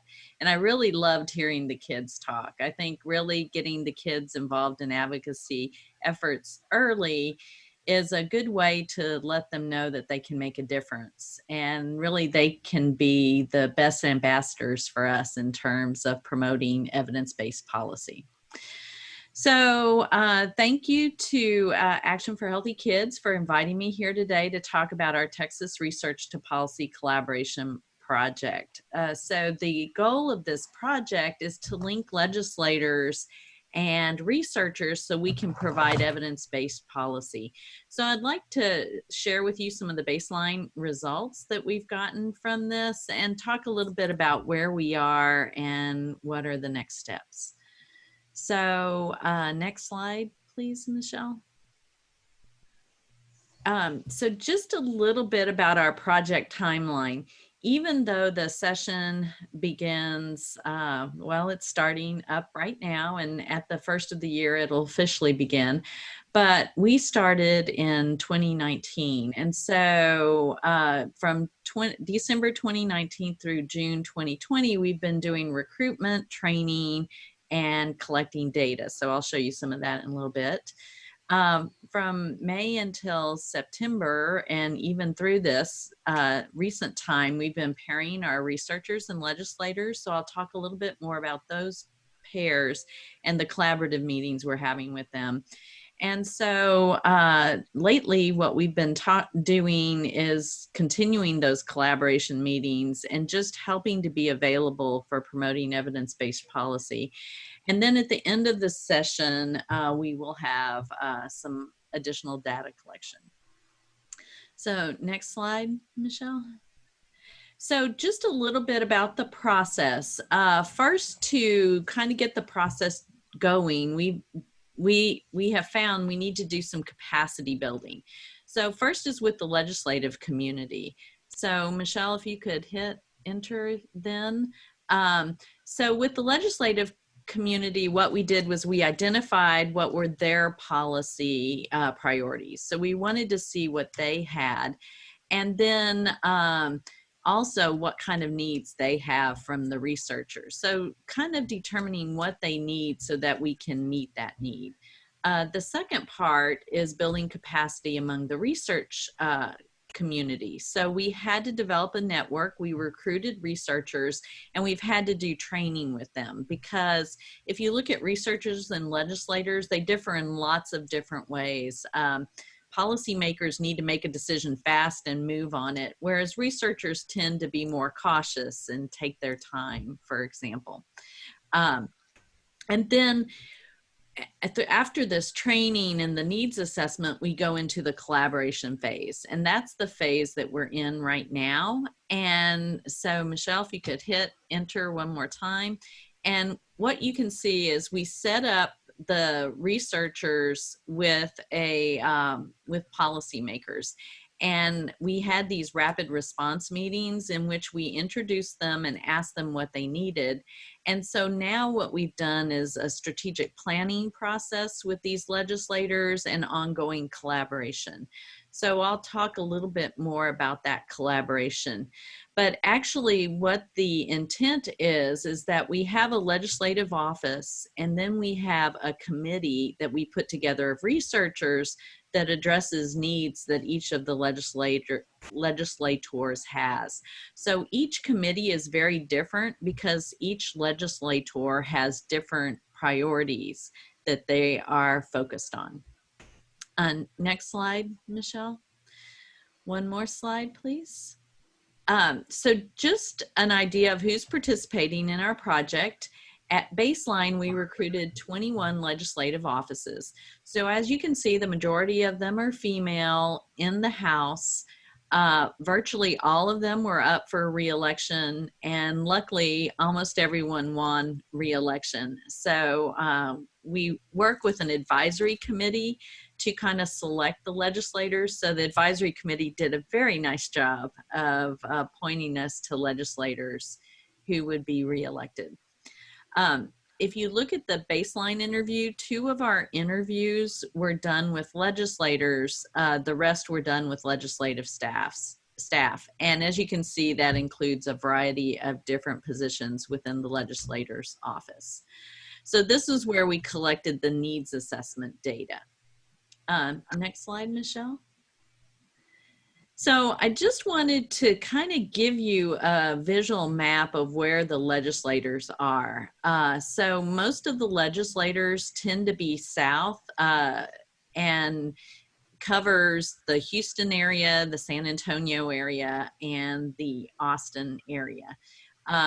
We don't have very many in East Texas at all. So kind of interesting how the distribution breaks down. We also have a fair amount of legislators in the Dallas area.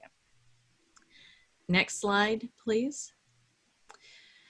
So these are the researchers that we recruited. So as with the legislators, most of the researchers are female. Most of them come from an academic or university environment, although we do have a fair number of nonprofit researchers participating as well.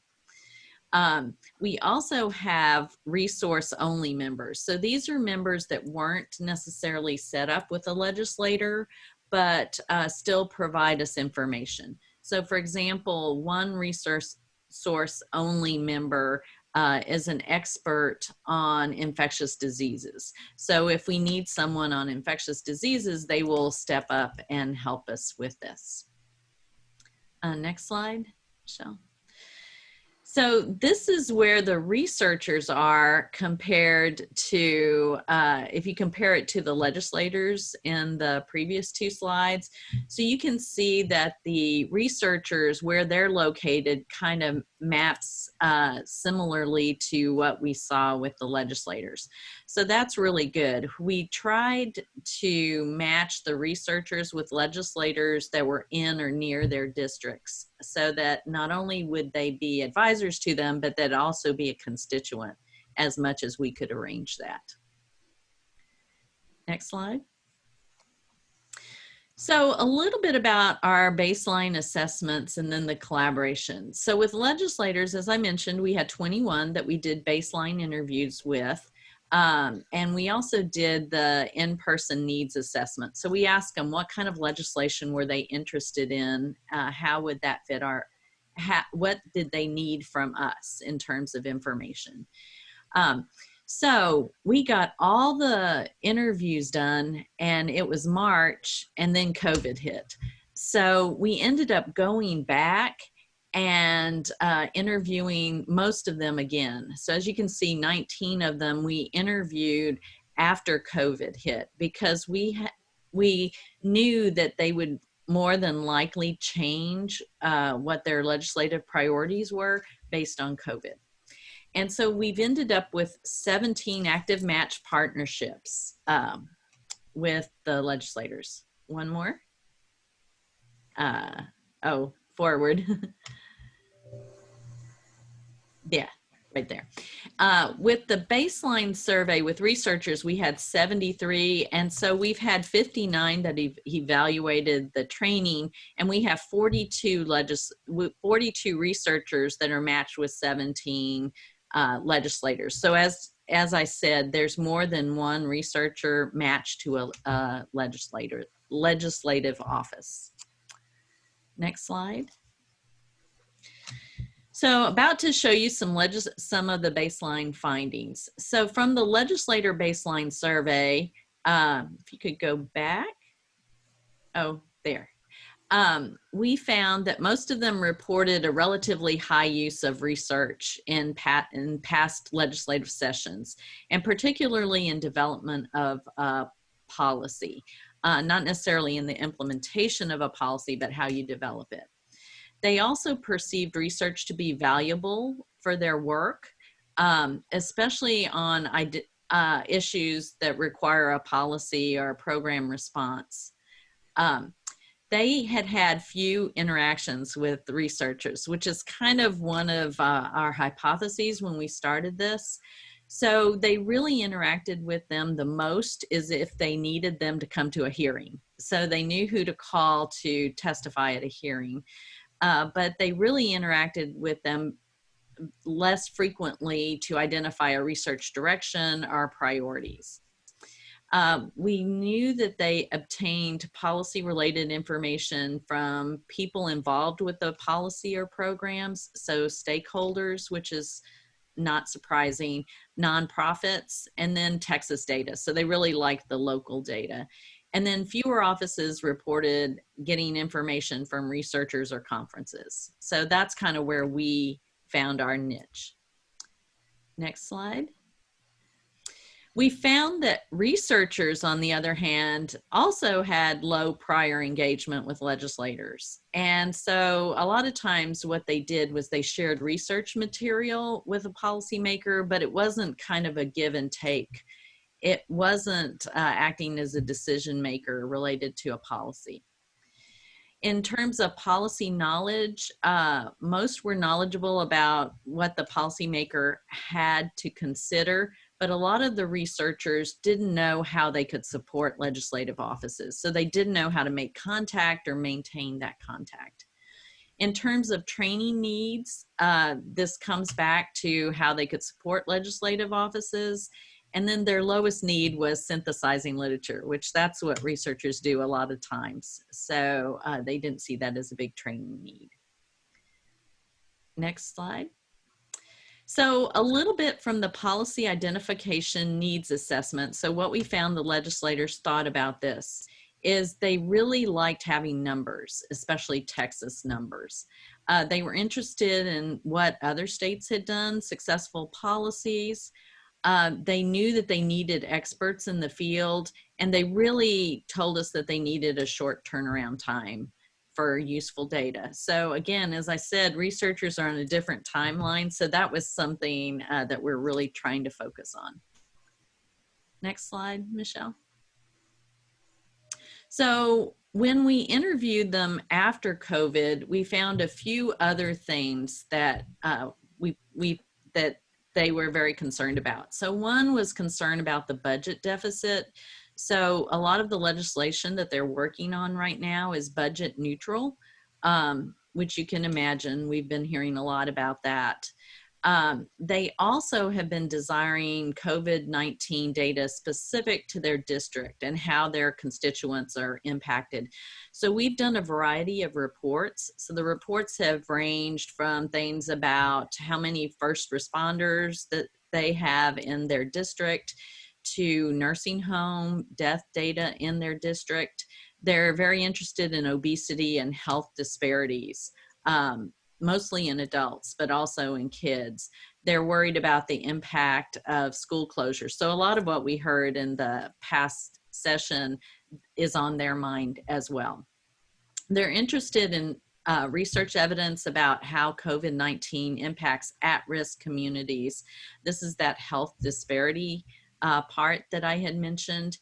And so one of the things that we've done is we've put out newsletters that distribute really timely information about COVID-19 research and reports. There's so much information out there right now, so we try and keep our newsletters to Texas data only. Next slide. So this is just their health policy priorities. So mental health, and these were prior to COVID. Vaping is also a big priority. Health disparities, healthcare access, Medicare, Medicaid access, SNAP, food insecurity, and some of that involves work at the school level too, and then maternal and child health. So there's school food and school physical activity is also included. That was a little bit further down on the list. Next slide. So a little bit about the child health policy priorities in particular. So child mental health and child hunger were very much up there, especially with schools being closed. As I mentioned before, school physical activity, nutrition, safety, screen time and sedentary time was mentioned. And then a variety of other things, including immunizations, oral health, obesity, substance use. Vaping is also on the list here. Next slide. So in response to the legislative request, we have compiled a lot of information. So we've looked at healthcare access, vaping, frontline workers, as I mentioned before, in the nursing homes. We had a very successful webinar, and we've talked a lot about reopening kindergarten through 12 schools. So that's actually been, it was our highest attended webinar. We had over 3,000 participants on that. And so we've also have some one-pagers on that. We've talked about working from home, pre-existing conditions, obesity, and then SNAP utilization and eligibility. Next slide. So these are just some of our pending legislative requests, which we will get finished before the holidays. These are some of the issues that the legislators are interested in right now. So I previously didn't mention it, but early childhood care and education centers, so ECE centers. We're also pulling together some data on fast food consumption. One of the ones that's not mentioned here is we're also going to be talking about breakfast consumption. There's some new data from NHANES, so we're comparing the NHANES data with our SPAN data. Next slide.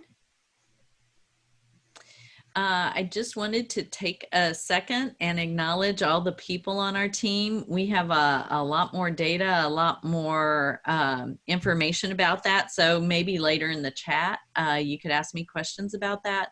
But we have a fantastic team. We also have a great advisory committee that both Michelle and Joel are on that have been instrumental in helping us move this project forward. And then I'd like to acknowledge the Michael and Susan Dell Foundation. Michelle and Joel, over to you. Thanks, Deanna. Okay, I'm going to just turn it right over to Joel. And if you have questions, be sure and put them in chat. We can have Deanna and Joel both answer questions at the end. And so, Joel, if you can put on your video and unmute, you're ready to go. Can you hear me? Yes. Oops. I'm having a challenge every time I move my hand. Okay, I'm trying to start my video. I got you. You have a video? No, no. Oh, I see. Oh, never mind. Duh.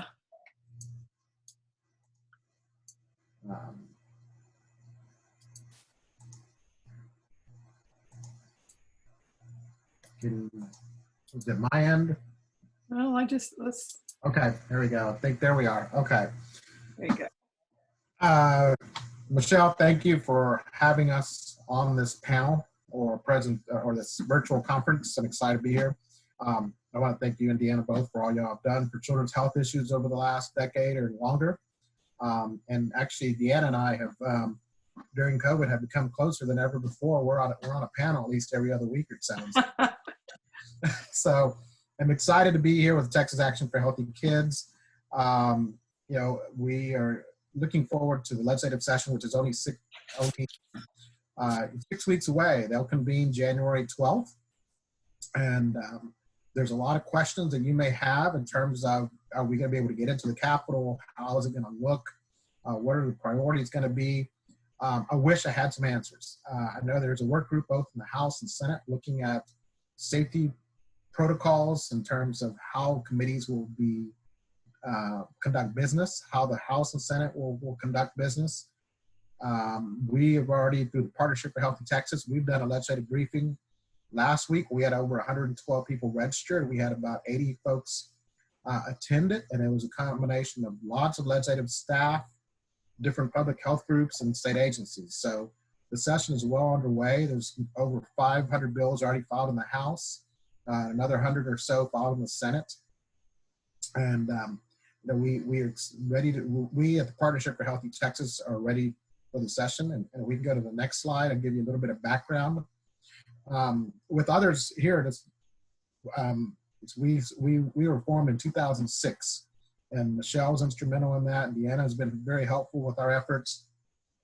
And we wanted to address the obesity issues, but we also wanted to be collaborative. We wanted to be successful. We wanted to ensure that we were evidence-based, And so we brought together the different partners. During that first session in 2007, out of the 6 priorities, 5 of those became legislation, with the 6th actually, I think, occurring through the regulatory process. And, you know, the Partnership for Health of Texas is now one of the most recognized advocacy voices at the Capitol in terms of childhood obesity. And we are respected by lawmakers. And part of it is also that we're backed with the data and science, but we also have been very instrumental in terms of advancing good policy, asking for reinforcements in terms of resources. And so we're very excited to be part of this process. Next slide, please. And here's our mission statement: develop and promote policies that prevent obesity in Texas. As you can see here, our guiding principles, again, a big word is collaboration and reducing obesity, information, making sure lawmakers have the information they need and to address the consequences of the diseases and various chronic diseases, to promote evidence-based strategies at multiple levels, and of course, serve as a resource for lawmakers and state agencies interested in addressing obesity prevention. And you know, we do get quite a number of inquiries.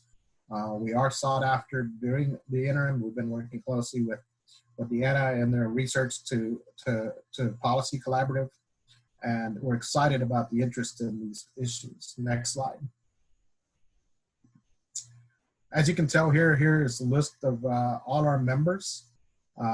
Many that are going to be familiar with your group here today that you've been hearing from throughout the last 2 days. We're excited about this. We've grown in terms of additional partners. We work closely with the Texas Public Health Coalition as well. They embrace our priorities in terms of childhood obesity. And again, that's another sign of collaboration and working together to advance policies. And now more than ever, we're going to need it. And we're going to need your help and your voices to move some of these policies during the next session. And we'll go ahead and get into that with the next slide.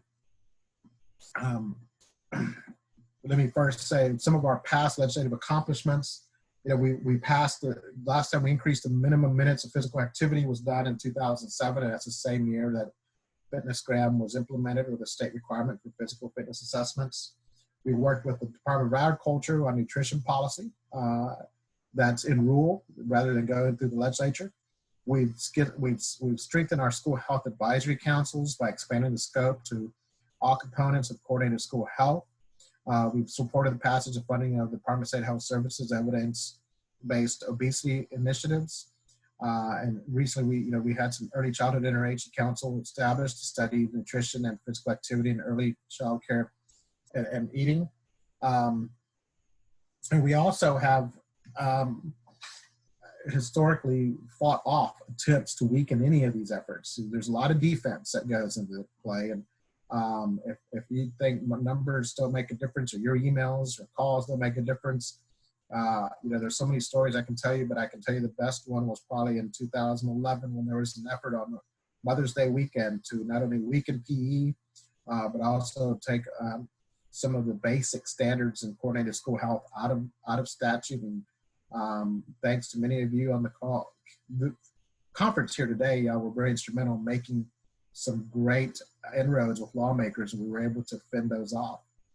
I'll go to the next slide and talk about just some of our most recent legislative accomplishments. We passed a couple of pieces of legislation at the state level that provide incentives to purchase healthy foods through the SNAP programs, SNAP dollars. And then we also passed a couple bills relating HB 1808 and SB 952, updating the minimum standards for child care facilities for nutrition, active play, and screen time to allow the smallest of Texans the opportunity to grow up healthy. And again, during the session, we did fend off some efforts to repeal the current school health advisory council. So there's 181 lawmakers and 181 ideas, and each one of them is top priority, and some of them do make it, and we have to prioritize where we're going to put our efforts, but sometimes we have to preserve and fight to keep what we've had in place for years. And that's I'll get into that in a little bit, but we'll go ahead and move on to the next slide. Just a quick highlight, the state of obesity in Texas and COVID-19. Next slide. I borrowed these from one of our presenters that we did with a legislative briefing the other week. Just thought I'd share this. The 10th highest of adult in Texas, our demographics, the 10th highest of adult obesity, 19th highest for child obesity. Hispanic and African American children have twice the rate of obesity. Next slide. Obesity is a risk factor for severe illness, hospitalization, and death from COVID among adults, as we've all learned through this pandemic. In Texas, 56% of the deaths have been among Hispanics and adults. And there is a lot of data coming out that does correlate obesity with the onset of COVID-19. And so it's important for us now more than ever to make sure that we not only advocate for some of these whole child policies, but also preserve what we have. Now move on to the next slide. So one of the things we do know that how we can address obesity are through environmental changes that we are talking about today, and we'll be talking about, whether it be the school environment and community environment, and access. Access, you're going to hear a lot of that during the upcoming session. Not only access to healthcare, but access to healthy food, access to treatment, access to programs and services that are essential to combating obesity. So while we are providing you a priority of legislation that we will be advancing, there's also going to be areas that we will be identifying that we can support to ensure that our children stay healthy and that we raise a healthy population as we navigate through this pandemic. The next slide. So here we are with our legislative priorities. And I'll share this with the partnership, thanks to the leadership of our chair, Dr. David Lakey, and Clayton Stewart, who is our leader, and others on this call, like Michelle and others, who keep us intact. We started working on developing our priorities earlier this year. We took surveys from all our members. We also visited with some of the folks that, or the team over at the Research Policy Collaborative and found out what they were hearing to kind of overlay what we could put in our policies. And we decided to keep it simple this session, given the fact that we don't know how long they're going to be in session, what policies are going to really focus on. We do know that there's going to be a big effort on COVID. So we're trying to ensure that our children are healthy through this pandemic.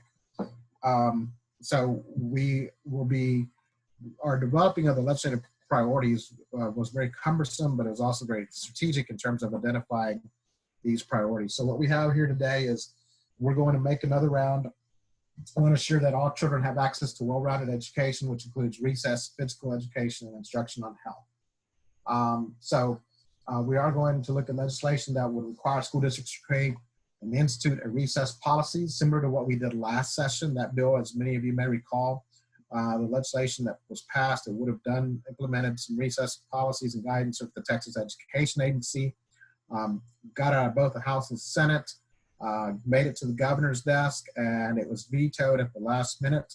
And honestly, part of it is the fact that sometimes you are just,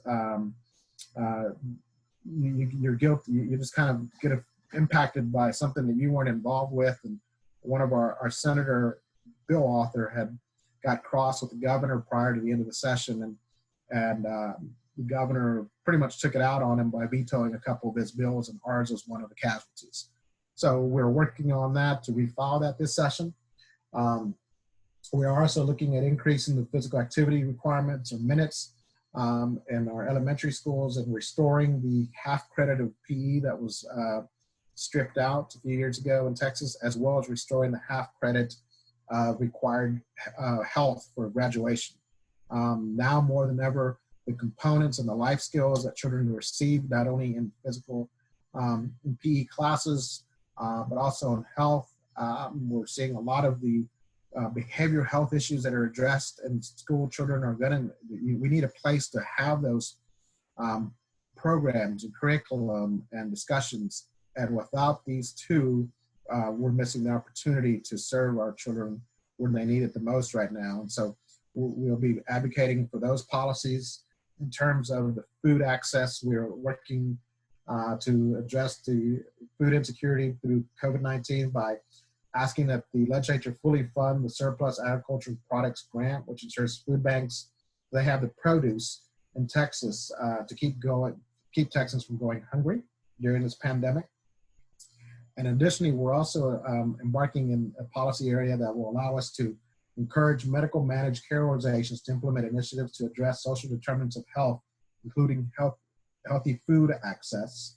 We're also looking to increase the SNAP benefits for senior citizens by streamlining the application process. Lots of discussion right now at the legislature on SNAP issues.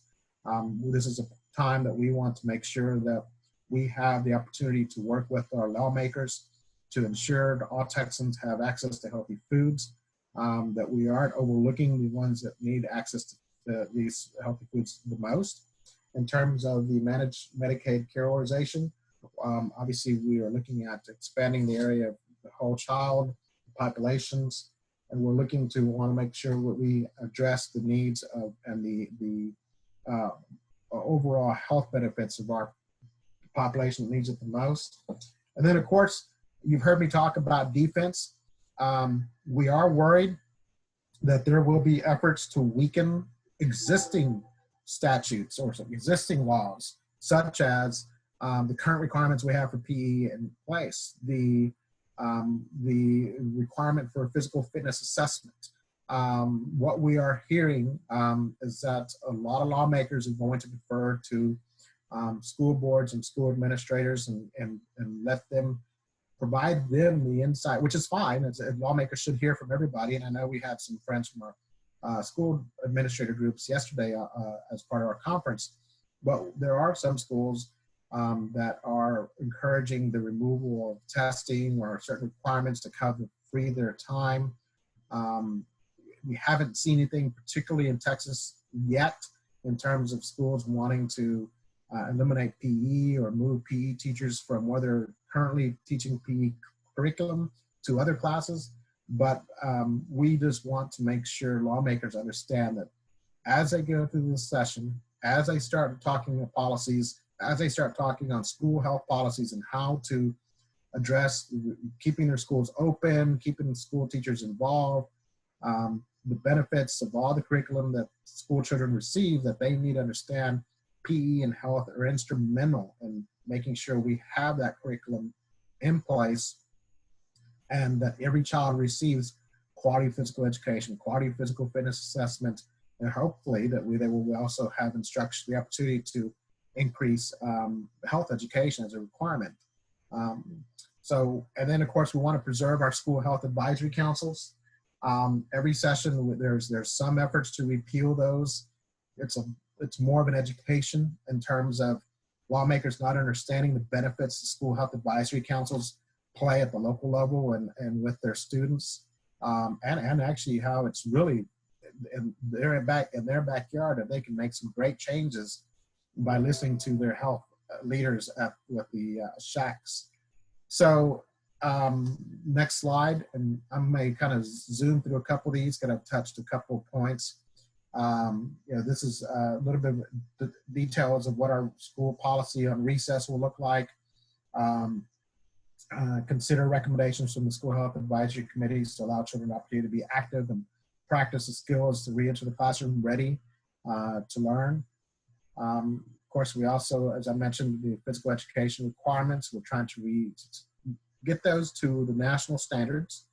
It's going to be a fight in Texas to do that, but we also want to make sure lawmakers understand the importance, as I mentioned, and that the benefits more than anything of having quality PE and physical activity. Next slide.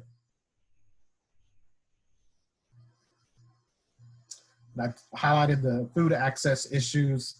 We'll be working on the surplus agricultural products grant, working with our friends over at Feeding Texas on some of these issues that will encourage, again, the whole child, the social determinants of health, and of course the SNAP benefits. We'll move on to the next slide.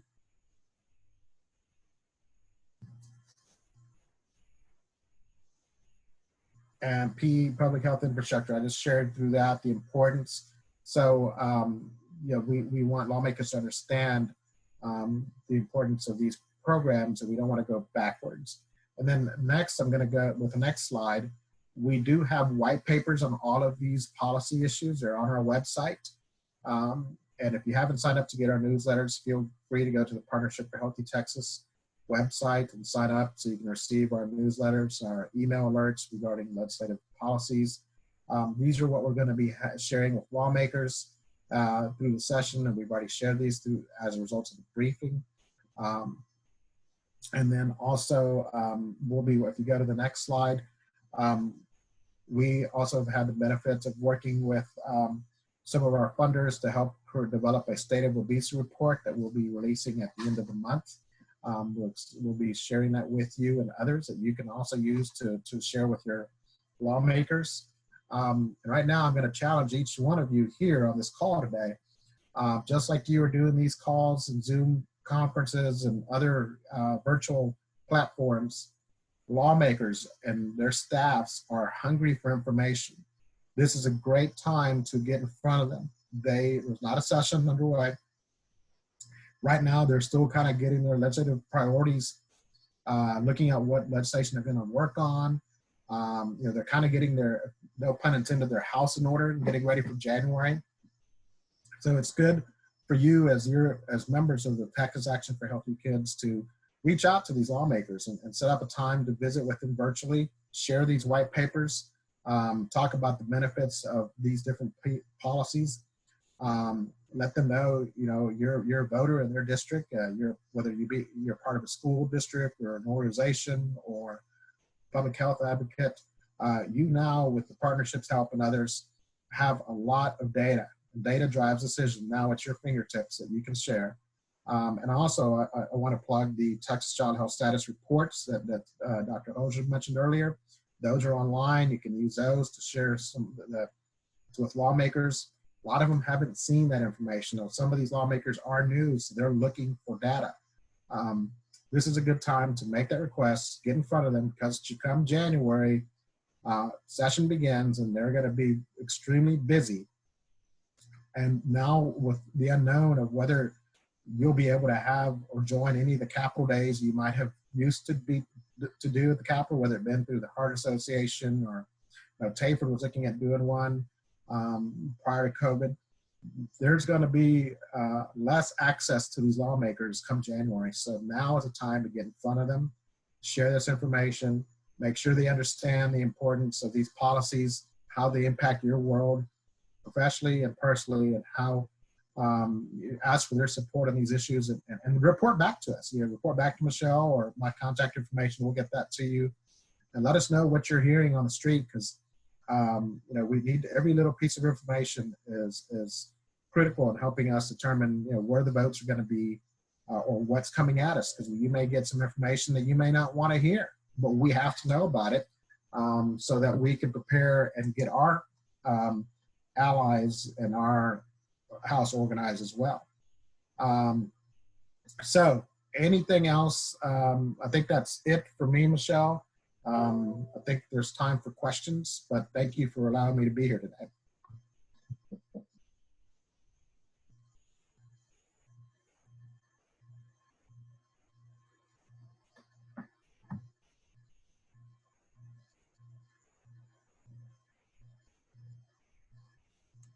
And if anybody has questions, I'll look in the chat room. I'm reading a question, but I was muted. I hate it when I do that. Given that COVID is going to influence a lot of what legislators do this session, will y'all be looking to frame the priorities in terms of their relevance to COVID? Underlying conditions like obesity lead to more severe complications with COVID, child nutrition's role to address food insecurity. Yeah, I can start off. I'm sure that Joel has a lot to say on this too, but what we're finding is that is kind of top of mind on many legislators, many of the legislators we're interacting with. That's why we have some reports on the role of obesity in COVID. So we've got very current data that we have with one-pagers. The other thing I can say about that is what we've been talking about a lot to legislators is, here's an example. It's kind of like we've always said, we're going to get in trouble because of obesity levels, and now you kind of see it played out. So we can say that this has exposed kind of gaps in the system and where we need to get it fixed. So what we're seeing is a lot of legislators looking at how you can make it easier to get SNAP benefits if you're eligible, how school programs are implemented better so you don't have so much red tape, or the regulations are kind of decreased so that it makes it easier for people in need to get what they need right now. Joel, do you want to add? Yes, absolutely. So yes, we have spent a lot of time as a coalition talking about how we're going to frame some of this in terms of with COVID, and it is important that I like what Deanna mentioned in terms of, yeah, see now, I mean, we were telling you all along, you know, if we didn't do anything about this, we're going to have an obese population, and now with the pandemic, we're seeing the onset and data coming out and more reports. So as those reports come out, we will utilize them to frame this issue up. I know, and putting on my Cooper Institute hat, we have a very preliminary study that we surveyed about 2,100, 2,500 schools across the country that do use FitnessGram. And we have surveyed them to see how the pandemic has impacted them, what type of data they can share. What do they see in terms of physical inactivity? And the numbers are pretty alarming in terms of schools reporting students have been inactive because they were not receiving PE at home, or they didn't get it provided. You know, close to 30 to 40% range of physical inactivity in students. And at the national level, we work with a coalition called the FIT Coalition. And they're working on a policy. They've been working on this policy to try to get pre-tax credits for people to help with stay physically active, whether it be pay-to-play leagues or equipment. But as a study at the national level, and I think it was funded by Blue Cross Blue Shield, since March, I think it's March 13th through September 30th, they have seen a 43% drop in physical inactivity, all kind of league play across the country, and schools, and in the adults and young people. So it's going to be alarming data. The reports, as they come out, we will be sharing that. And we also will be talking about how this is also impacting behavioral health. There's lots of data and reports coming out, I believe, in terms of how the pandemic has correlated with obesity. The behavioral health issues as well are on the sky, rising very high. Thank you, Joel. There was a comment that I don't know if you have any idea on how what the approach is to legislation on SNAP, but Tammy mentioned that, you know, there's a real critical issue with seniors being able to complete applications for SNAP benefits online, and suggesting that a partnership with home health and personal care coordinators would be helpful to seniors. I know that the priority that we talked about was making it easier for seniors to apply. Do you know what they have in mind as far as that policy goes, Joel? I do not, but we can check. I know there's going to be a lot of the folks in that area, AARP and other groups that are probably be pushing something along those lines, and it wouldn't hurt for us to, you know, lend our support. Yeah. While it may not be a priority on our document, it doesn't mean that the partnership can lend their support and submit a card of support or during testimony. But we can find out and get back to everybody. Okay. Yeah. Go ahead. Michelle, I just wanted to add, I know that some of the legislators we're talking about are really concerned with what are these barriers? Why aren't people who are eligible for SNAP, why aren't they enrolled? And so they've talked about seniors. They've also talked about people with disabilities. We've also heard some about college students too. So there's certain things that are put in place that don't make any sense if you look at it. So that's what they're trying to do, is kind of address those. Perfect. Okay, next question. Was there ever a time when PE was considered a core subject like math, science, social studies.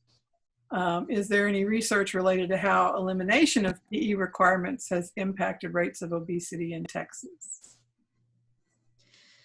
Well, I can say we will have some data soon. Our SPAN data right now, we were collecting SPAN for 2019, 2020, and we had to stop as of March 13th, a day that will live in infamy.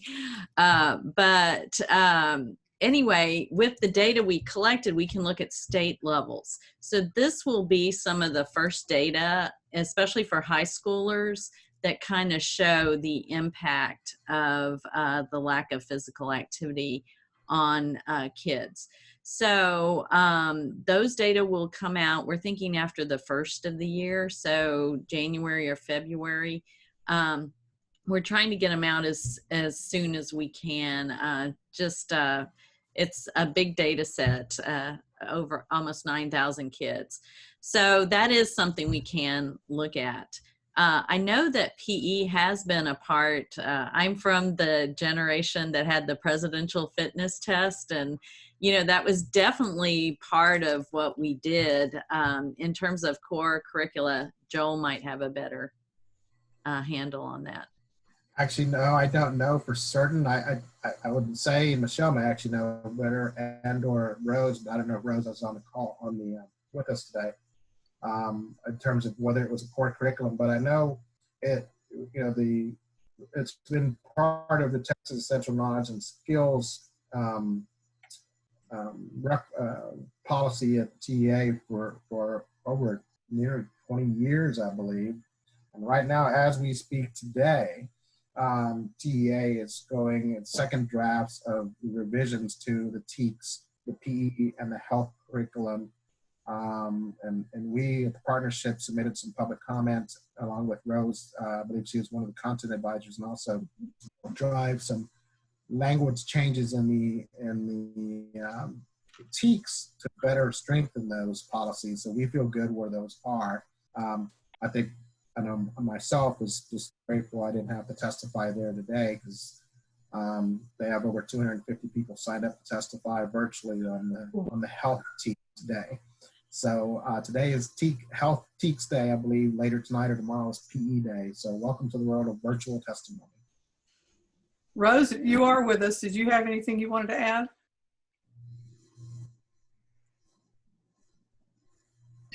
I kind of missed that question. Do you mind? We were talking about PE as elevated to a core subject like math, science, social studies. And we know that TEAHKs have to be required. Right. And I don't think we're there yet as a state. I think one of the most important things is we know that, from a state level and national level, many of our administrators and decision makers have embraced that whole child concept. And if we continue to support that, because physical education, health education is a part of addressing the needs of a whole child. And so I think that if we continue to do the work that we're doing, and again, I have to give accolades to all of our health and physical education colleagues out there that have really stepped up in spite of what's been happening related to the COVID-19 experience. But we still have a little bit more ground to go in terms of making sure that we are part of that core, and one that's expected, and not one course that it will be compromised by others. So we're still facing some of those issues. But I do know that through the Texas Essential Knowledge and Skills, one of the clear messages is to provide a well-rounded educational program for our children.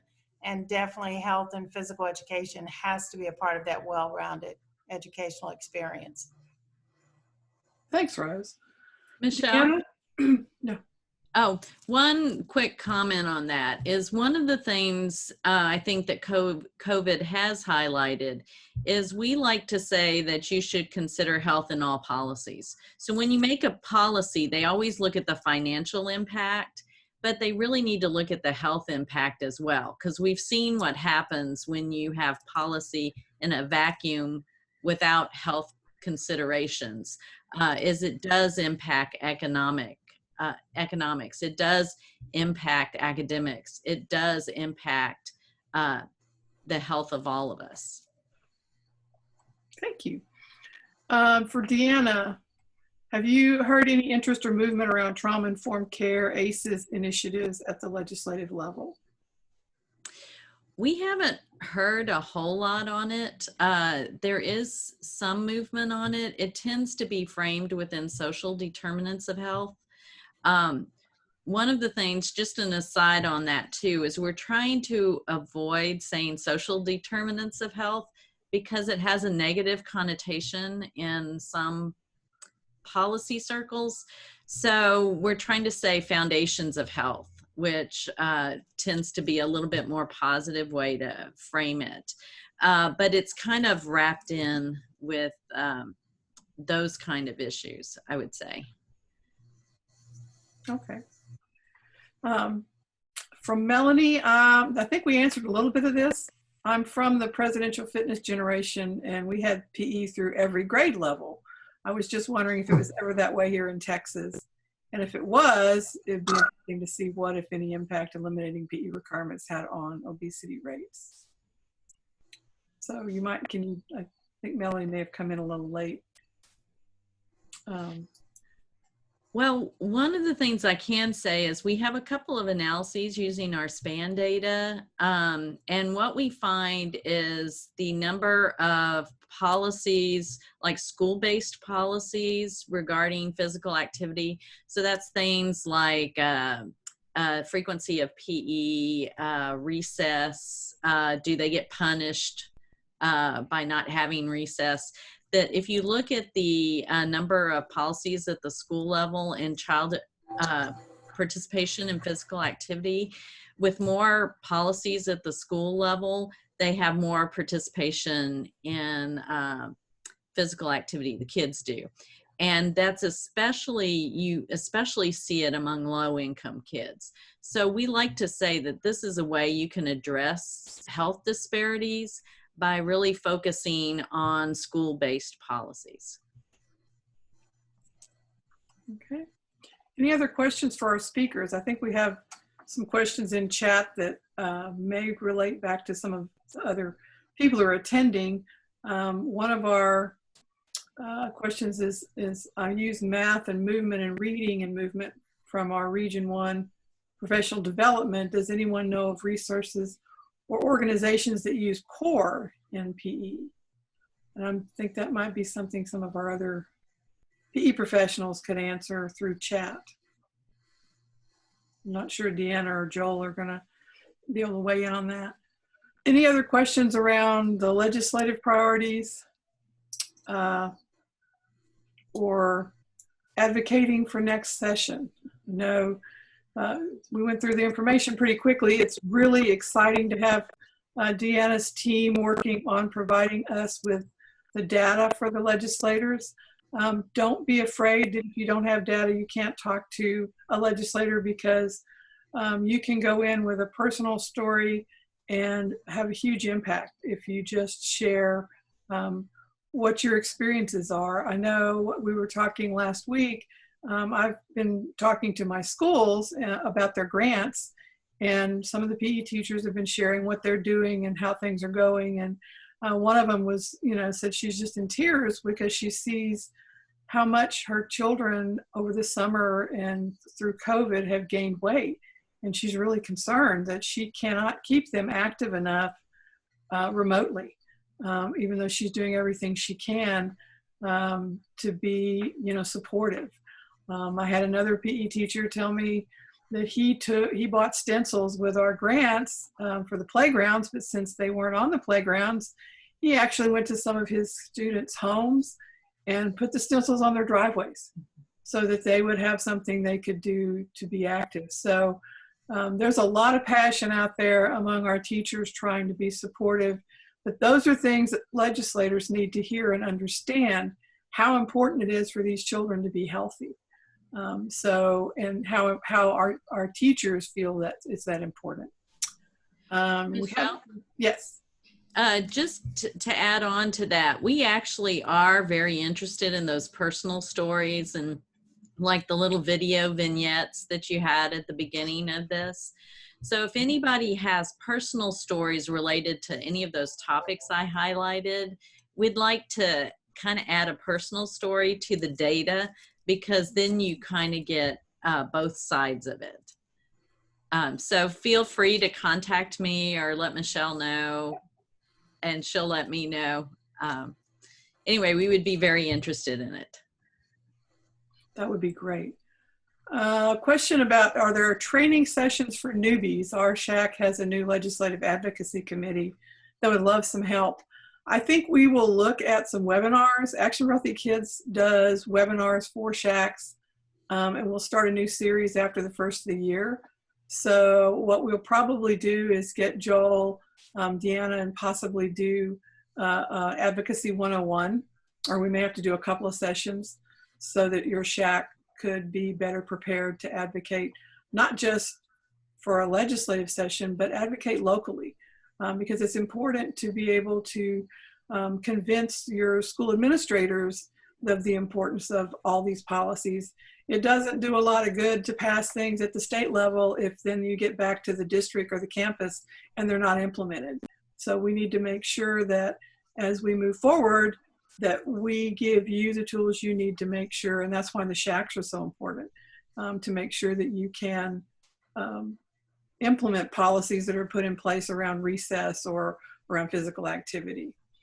Are there any other questions about RPC project or advocacy? I see conversation among our participants around PE-TEAKs and how they're doing things around PE and including things. So I think that's a great conversation. I'm glad you guys are able to network via chat. So if there aren't any more questions, I will let you guys continue to chat. I would love to thank Deanna and Joel for joining us and sharing today. Y'all did a great job. You continue to do a great job. I can't tell you how excited I am to have the RPC project. Just being able to connect those legislators with data and having somebody that they can turn to has really increased the credibility. And you know they're getting good information. It's like Joel said, when we first started with the partnership, we spent as much time beating back bad legislation as we did trying to introduce good legislation. So it really helps to have the information to be able to share. So Alice, I'm going to turn it back to you. Thank you, Michelle. And thank you so much, Deanna and Joel, for being a part of our session today. Some tremendously important information that was shared. And Deanna, I really like the idea of getting that personal story to echo and be a part of some of the policy priorities. So I bet we hear back from some that are maybe willing to help with some of those videos. So thank you. Okay, we are a couple of minutes early. Our next session starts at 11:30. So let's give just a quick 5-minute stand-up break for everybody. We will get started just shortly. Michelle, is there anything else that you wanted to share right now? You know, I think maybe we'll just do our quick closing slides just real quickly. Okay, we can just certainly so people do that. have this information. We will share the PowerPoints with the permission of Deanna and Joel. And in there you will see we have listed a couple of resources. We do have a Texas team page that has resources for school health advisory councils, some assessment tools, success stories. And then on YouTube is where all of the webinars we've done for school health advisory councils live. So if you're looking for information for your SHAC around parent engagement, social emotional learning, even outdoor education, there you will find that information on the Healthy Kids, Healthy Family channel on YouTube. And then we hope that you will join Action for Healthy Kids. Follow us on social media. The national organization tweets out a lot of information around nutrition and physical activity and social emotional health. And I think they also do Instagram. Not something I'm very good at. I'm not as strong on social media, but also on Facebook Live, different things. So please join and share information that you may have that would be useful as well. So with that said. Yeah, so please everyone just do a little stand-up break, and then we are slated to start our wrap-up session just shortly. So let's give everybody just a few minutes and we will kick back off. Michelle, I think we have it slated for 11:30, is that right? Yeah, I'm thinking we could start early, just give everybody 5 minutes. And yes, that would be great with me. Yeah. So everybody just take a stand-up break and we can get right back on it. Okay.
So if I could get our steering committee members to join us. I think we have Sandy, Rose, Stephanie, Kristen, you're on today, Karen, Katie. We have a good group today. We had a good group yesterday evening as well. I think Helenka was also on. I was just scrolling up. There's Joey and Shanna. Hi, good morning. This is Rose Haggerty with Taper. Hey, Rose, you're on. You're not muted.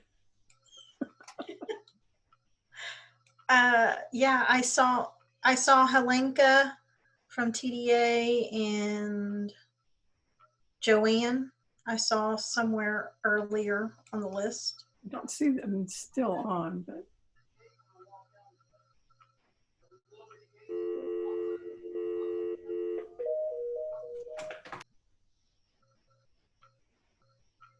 Okay, well,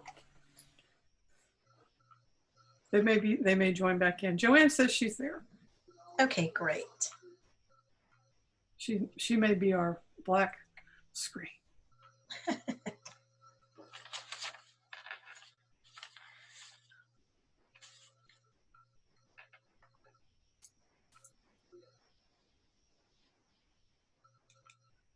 Well, Miss Alice, you want to kick us off? Yes, let's go ahead and kick off. First and foremost, I do want to thank everyone that has joined us today throughout the day, our sessions, and in particular, thank you for taking a few minutes now to help us as we recap the day's sessions and work on getting some more dialogue started, maybe continue with some of the conversations. We do encourage you to please share your thoughts via chat to get the dialogue started, similar to the evening session we had yesterday. I'd like to give each of our state steering committee members just a quick minute to self-introduce themselves and the organization that they represent. As our steering committee, we are very hopeful and looking to hear some of your thoughts and reflections of the day. But before we get into that, we'd like to know who is available. And for those that weren't here yesterday, this will be a good chance for them to get to know you. So let's start with Joey. Good morning, everybody. Thanks so much for being here, and thanks, Michelle, Alice, and everybody for putting this together. Really great summit over the last day and a half. My name is Joey Walker. I am the Curriculum Director and Training Manager for the Catch Global Foundation, and been doing this work for 21 plus years now. And I've just been kind of re-inspired and re-energized as a result of many of the sessions that have taken place over the last day and a half. So thanks, everybody. Welcome.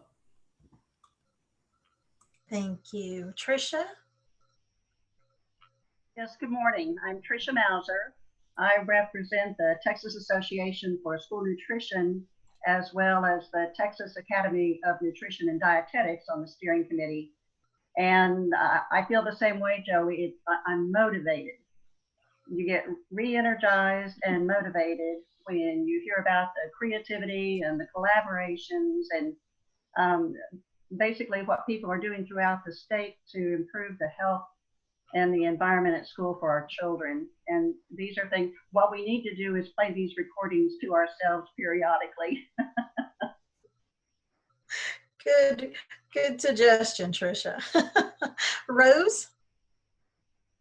Hi, good morning. And I just have to echo what the other two ladies have said. This has just been a really great experience. And, you know, I'm in that learning mode because Tapered is getting ready to do their annual conference and it's going to be virtually.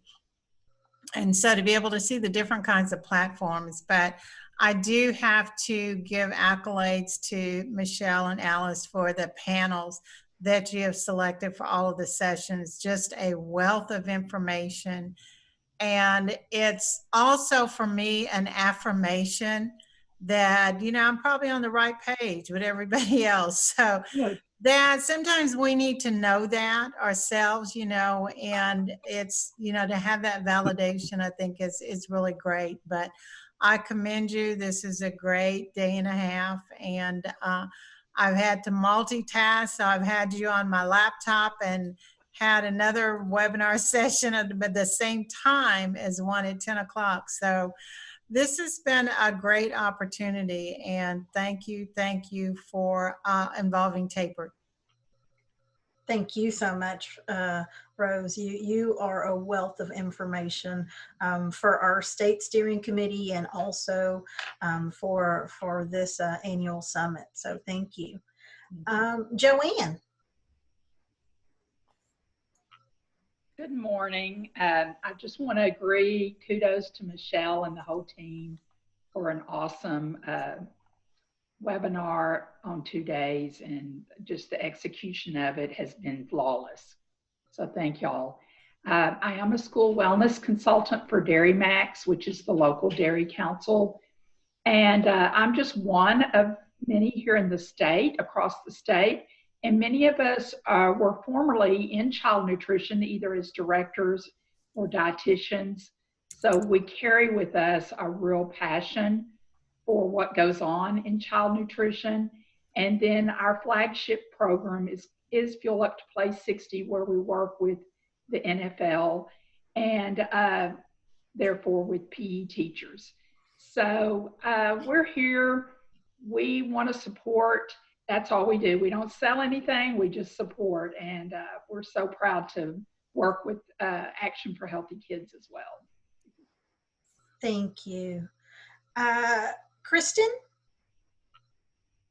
Hello, good morning, everyone. I am the El Paso person. My name is Kristen Ortega, and I am the District Wellness Project Coordinator with Action for Healthy Kids, serving El Paso and Southern New Mexico communities. And likewise, luckily, being the last, probably one of the last ones, I think it's just kind of echoing everybody and having the opportunity to kind of click in throughout the time in the afternoon and this morning. And also, one thing that's been very unique, I guess, during the time of COVID has been our ability to convene, such large people from different parts of the state that wouldn't probably been able to potentially make the time or be able to get to where the conference was. And so and it was free. So I think the accessibility and availability of just being able to convene and connect with peers has been very helpful and insightful. Thanks, Kristen. Sandy.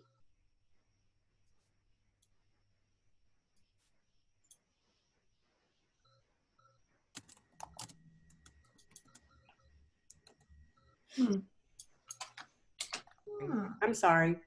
Oh, there you are. Hey, Sandy. Okay.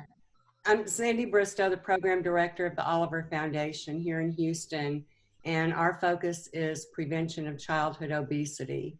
We do grants. We offer grants through the state of Texas to mainly elementary schools. However, we've had several lately for middle schools and high schools to either enhance existing programs for health and wellness in their schools or to help them create a new program.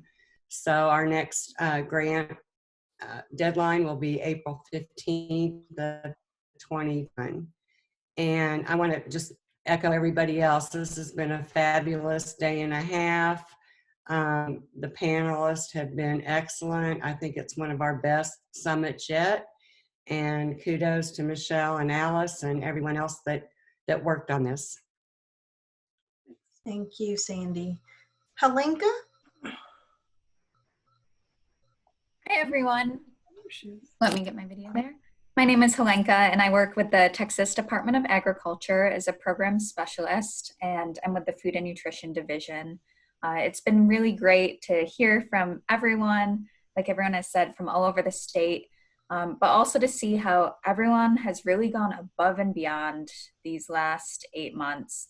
And just thinking back where we were last November to where we are now and how much more every organization has done is really astounding. Thank you. Who else do I see? Stephanie? Hi, Stephanie Kellum. I'm Director of Wellness and Community Engagement for United Healthcare. And I would echo everything. I would think to add hopeful is how I feel. Unfortunately, I didn't get to sit on all the sessions today, but on the 2 that I gleaned some minutes in, I would say I'm very hopeful because of all the passion. There is so much passion out there for helping others and ensuring that everyone has access to all of those health and wellness resources and needs. So I applaud everyone that has participated in this summit and also shared all their best practices and knowledge and experience, because that's how we grow. So it's been very inspiring. Well said, Stephanie. I'm going through our list, Michelle. Who else? Oh, Shanna. She jumped off for a minute. I keep stepping aside to help my son with his schoolwork, but I'm Shanna Green, and I work with Joey at Catch Global Foundation. For many years, I was a PE teacher, and I was implementing the program, and now I'm really honored to be a part of this great program. I'm truly honored also to be a part of the steering committee. I've learned so much from this group. It's very uplifting and collaborative, and it's just a great thing to be a part of. And I just want to say to Michelle and Alice, y'all have done a great job with this summit. It's really been great to be a part of it. So thank you so much. Thank you. Catch is always great to partner with, as are all of our other steering committee organizations. Karen. Karen. Where's our PTA? I'm not as disheveled as I was yesterday. No kids here today, so that's a good thing, right?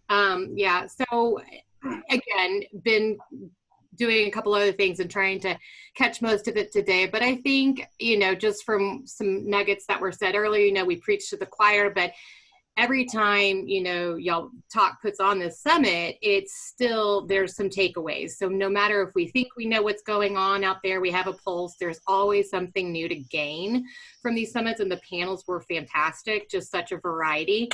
I'm sorry, my background, for those who don't know me, I'm the Texas PTA Healthy Lifestyles Liaison, and I've done that for a couple of terms now, and I said this is my last term, and I will be passing the baton after this one, but with the intent to really try to find somebody who can take it and continue to grow, because there has been, I truly feel when I came in, there wasn't the importance on health, relayed throughout the association, and there is now, and it's just continuing to grow. So I truly hope by next year's summit, Texas PTA will have some more resources and ideas. And again, we don't, sell anything or anything, but again, we want to share all the good things you're doing, but we also want to kind of bring those together in a more cohesive package for parents. And my background's been in PE. I've worked, with the Catch program. I've been blessed to do that as a district coordinator. And so it's just, I think I know all this, but there's a lot of parents who don't. And so that's kind of become a passion of mine, is to really figure out those different avenues to educate parents, because so many of them just don't know. So thank you again. Kudos to all who pulled this off this time. Thanks to everybody. And again, our panels came from all of the suggestions of the steering committee. And so thank you to all of you for helping pull together speakers. So I want to jump into it, and we'll follow somewhat of a similar pattern from yesterday. I'm not going to call on you individually, but I just ask that either steering committee members or some of our other participants who are on, please share your thoughts. And I want to start with our very first panel that was focused on feeding Texas students and families, that was led by Ms. Tricia Mauser. It was such a inspiring session to hear all the many ways, all the collaborative partnerships with private and public sectors, and just the way that everyone was pulling together to help feed our highest need families and during this pandemic. I would love to hear from some of our people on what was one point that really stood out to you from that first panel. It can be something that you were pleased with hearing. It could be with something that you see, hey, here's a gap and we probably should continue chasing this or addressing this issue. So who wants to speak up? Joey? Well, so many takeaways from that opening session, just that, you know, being inspired, being energized, and really reaffirmed for why we're doing what we're doing and that it is making a difference. I think, I don't know about y'all, but like these past few months, like just how divisive our country's been, just to hear story after story of communities coming together and working together to get something done for good was something I needed to hear personally. But I think my main takeaway from that session was the collaboration and the coordination. And that I think it was Jeremy who mentioned that the communities that had those partnerships and that coordination in place were a little bit ahead of the game than the ones that didn't. And so that just speaks to, you know, my love of coordination in terms of it's something that's easy to say, but harder to do. But it's all those little mini investments that you put in at the front of the game will pay dividends later when you need it. And so I think that was my biggest takeaway from that, aside from being inspired and re-energized and all that. Okay. Michelle? Yeah, I think, yeah, one of the things that I agree with Joey, that was one of the key takeaways, you know, like learning that we can redirect food when the restaurant's closed. I mean, you know, that was a key thing. But one of the concerning things that I think we need to keep in mind is when they were talking about the school meal programs and the financial sustainability, because they are a separate profit center from the school budget. And if they don't make some type of profit, or if they don't break even, they can't provide meals. So we need to be advocating for school meals and helping our school nutrition experts find ways to promote their meals and be able to improve them, and, you know, be very supportive of that group. So that's one of the takeaways I think we're definitely going to have to work on a lot more. Michelle, if I could piggyback on that, that is a huge concern among child nutrition directors. And once again, we have a large percentage of school districts that are already subsidizing their school nutrition programs, and school districts can't afford it. So it is an issue. And another part of the issue, as Sharon said from Northeast, is communicating, because there were so many changes so rapidly that it's difficult to implement community communication so that parents do know where drop-off points are, you know, curbside pickup, you know, what's available. But that is one way SHACs can help, is promoting and communicating those school nutrition programs, because the name of the game is participation, and the participation in the school meal program has dropped dramatically, as has attendance in schools. So that would be one thing I would recommend, that SHACs carry the banner on promoting the school nutrition programs and being involved in helping to communicate it. That's wonderful, Tricia. And I know as Michelle and I and the subcommittee that's working on SHACs, you know, continues to move forward, that will be certainly one of the areas that we can put on our list to, you know, continue moving. Any other comments? Someone else? Anyone else?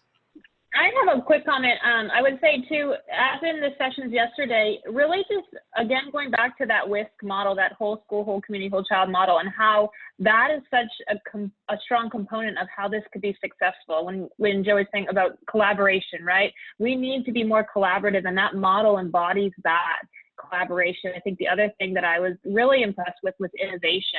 We don't really often think about, you know, smaller nonprofits or large nonprofits being innovative, and schools being innovative about how they do things. And I think this was really eye-opening on how innovative people have been during the pandemic and creative, like you said, and understanding that, you know, different processes that had to go into place to get the food to rural areas was so fascinating, or the fact that they were using USDA's old supply to buy up all the farm materials. Like, no idea. So it was really eye-opening on the innovation that was being done to, you know, ensure that people are being fed.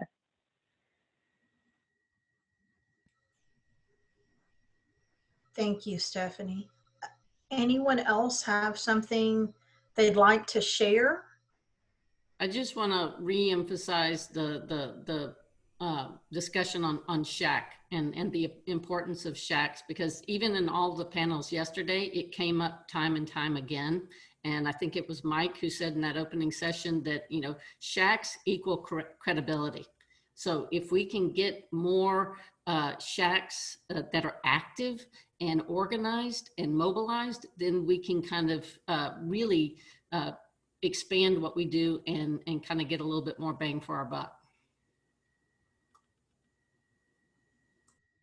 That's perfect, Joey. I jotted down a note during the session that said SHACs can amplify the voices, the credibility, and really help shape the child and the school health narrative for where we're going. And I think in that also lies the value that both Joel and Deanna shared with as we move into the legislative session, and the continuing support. Hopefully we can continue that charge with SHACs and not risk sliding back. Any other comments on our first topic panel? I have just one comment on promotion materials. The Texas Department of Agriculture has created different promotion materials that SHACs can use or community members can use to help bolster an awareness of the school nutrition programs. Now, this year, there are a few different programs being implemented at the same time. So I'd encourage everyone to talk with your school, figure out what programs they're implementing so you can choose the correct posters to use. But there are Zoom backgrounds and screensavers. There are some social media posts that are already pre-written that come with images as well, some web banners and posters. So I'll put the link to that in the chat. Thank you, Helenka. That's great. Perfect. I think that's great to advocate for school nutrition. And I think we need to use some of the numbers and some of the ideas, because I feel quite sure a lot of SHACs have no idea how many thousands of meals that these people have put together, how they have gone out, the distribution, and because, you know, you go back to the basics. Without food for the body, the child can't learn, they can't be healthy. So I think we all need to really advocate for child nutrition and help them any way we can. And then I want to just kind of piggyback on Sandy a little bit here in regard to, because what I wanted to bring up, the fact with using SHACs, it's important for them to understand and know how to make their voice be heard. So that is allowing them to be that advocate, and they need help in doing that as well. Because I know in Houston, when we got started with our SHAC, we did a lot of training to get our members to understand what their roles were and how important their roles were, and how important it was for their voices to get to the board so that decisions could be made that were in the best interest of the whole district, all of the children within the district, and including the staff there. And we had gotten to the point there in Houston where, let's say, for example, we conducted the youth risk behavior survey. We took that data and we took the time to walk the SHAC through the data so that when we were able to do that presentation at the end of the year, you know, the law that said our School Health Advisory Council has to do that report at the end of the year. our members, we selected 3 parents to actually share that data. I did not do it as a district representative because, you know, if I had done it, it would have probably been looked at, oh, you know, well, speaking well of the Director of Health and Physical Education. But when a parent can articulate that data and get those decision makers to understand the need for us to make this recommendation, I just think that is so much more powerful. And it had gotten to the point, even with the board, if anyone from a different department brought something forward to the board, they would say, has the SHAC seen this? And they would have them go back and revisit the SHAC before they would even entertain approving anything. And that brings about a lot of credibility. So how do we help those SHAC members to gain that credibility within their school district?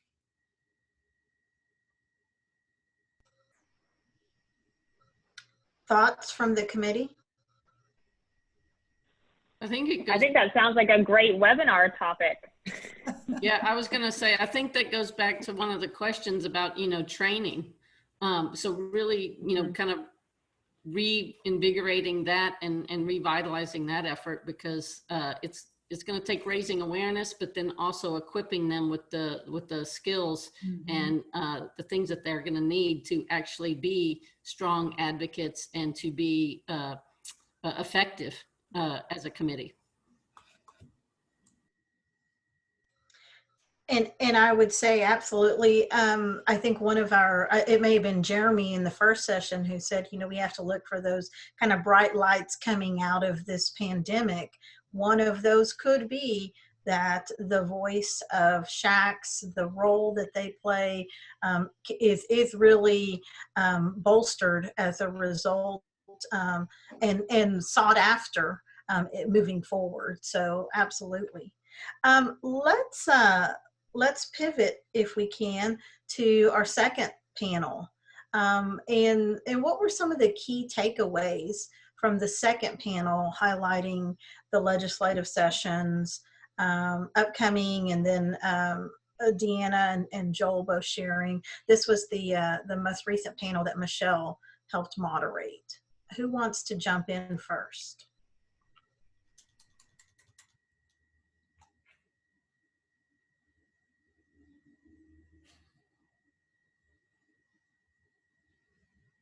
I was trying to give somebody else a chance to jump in, but I'll talk again. I don't care. I actually really enjoyed listening to Deanna talk about the partnership and learning about that. To me, that was somewhat of an aha moment. Like, duh, we should have been doing that the whole time. Like learning, you know, their side of things and them learning the research side of things and being able to put it together in some sort of useful way. So I'm really excited to kind of see what comes out of that. But definitely think that is something that has been much needed and is definitely on the right track.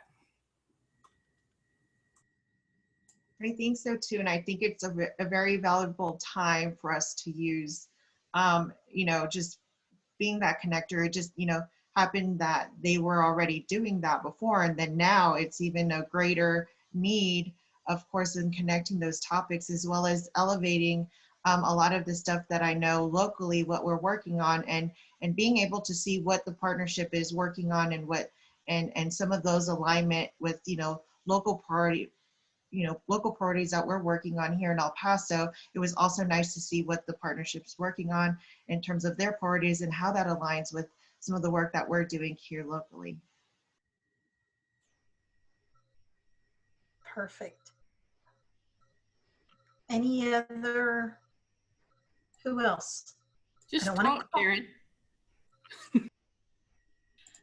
No, I was just always the reminder to, especially going into session, to start contacting, you know, the legislators early. I know Texas PTA just switched to, obviously they have a rally day every legislative session in person, and it's grown every year. I think there was 2,000 parents and kids last year. And, you know, so now we're going to be doing some sort of virtual event. But I think it's critical, and we forget about that, but introducing ourselves ahead of time, you know, trying to just be there to be their resource. And then again, there's so much on the plate that we talked about. It's that bigger picture that should have been there this whole time, that, you know, we are still pushing. There's such a magnitude of what COVID has out there with connectivity for schools and so forth, but it's the food insecurities and all those other health disparities that they've got to continue to address and look at before they look at some of those other avenues. So just, again, that, you know, kind of that virtual reminder. I know I was very hopeful and pleased to see the legislative priority that is looking to bring physical education credits, looking at the push again for health as a core for graduation, etc. I think just my perspective, again, moving forward, that foundational piece that we all need. And I too, earlier it had been mentioned, I grew up in the era of the President's Fitness Council. And so it is, or Fitness Challenge. I do recall, I don't remember a time when I didn't have a physical education class. It was every day, and it was one of my favorite, that and recess were favorite times of the day because of the socialization and the social emotional learning aspects of things. And so I was pleased to see and that as again, something that will be championed for via the some of our legislative priorities from the partnership. Others?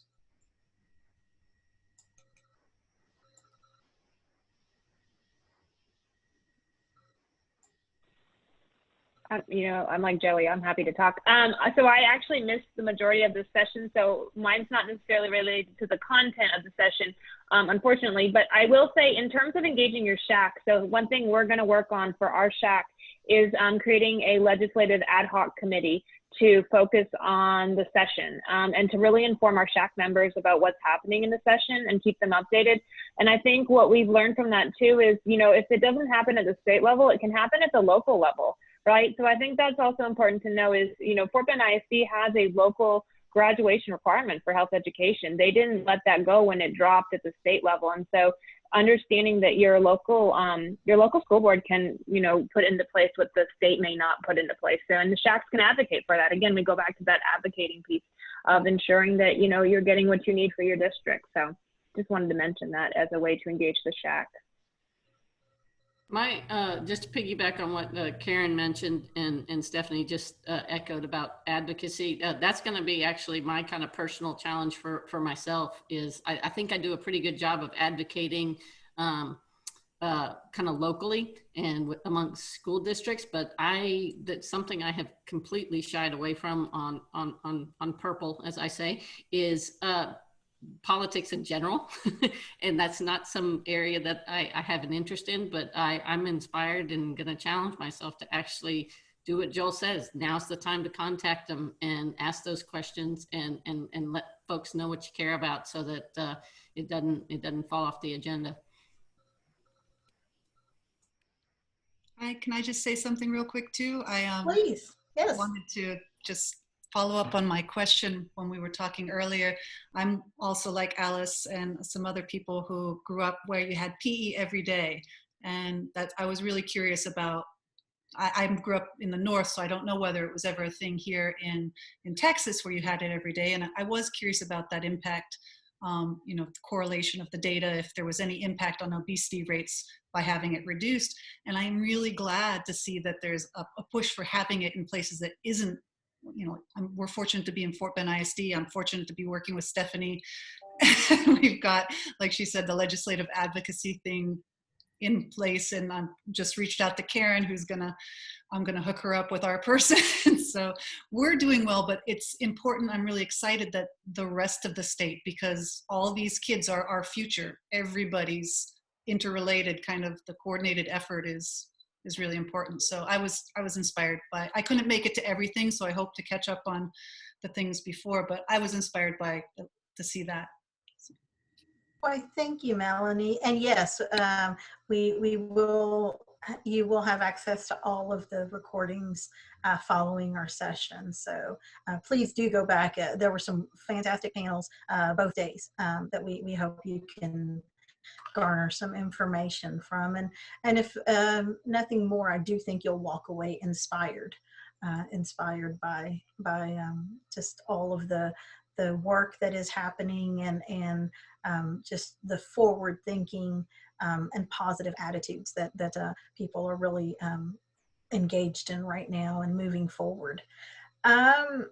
Okay, any other thoughts or comments? What I'd like to do is, just as we did yesterday, if we don't have any other questions, I would like to wrap up with asking some of our steering committee members to just do a quick reflection or parting thoughts for today and for the conference. And from there, what we will do is all of the recordings will be sent out along with evaluation and some other documents like bios and so forth. But we really, really did appreciate everybody's participation today. So who wants to start from our steering committee? You want me to go? Go for it, Joey. I'm just going to end on kind of what I started this chew piece on, as far as definitely inspired and re-energized.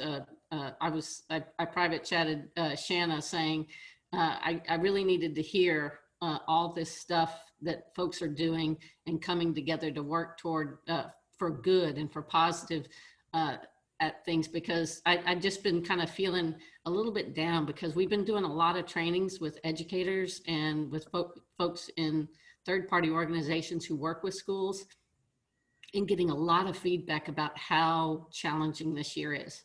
You know, we all know that, you know, education is challenging on good days, but in this time, it's just been super challenging. And so I just kind of had felt that weight.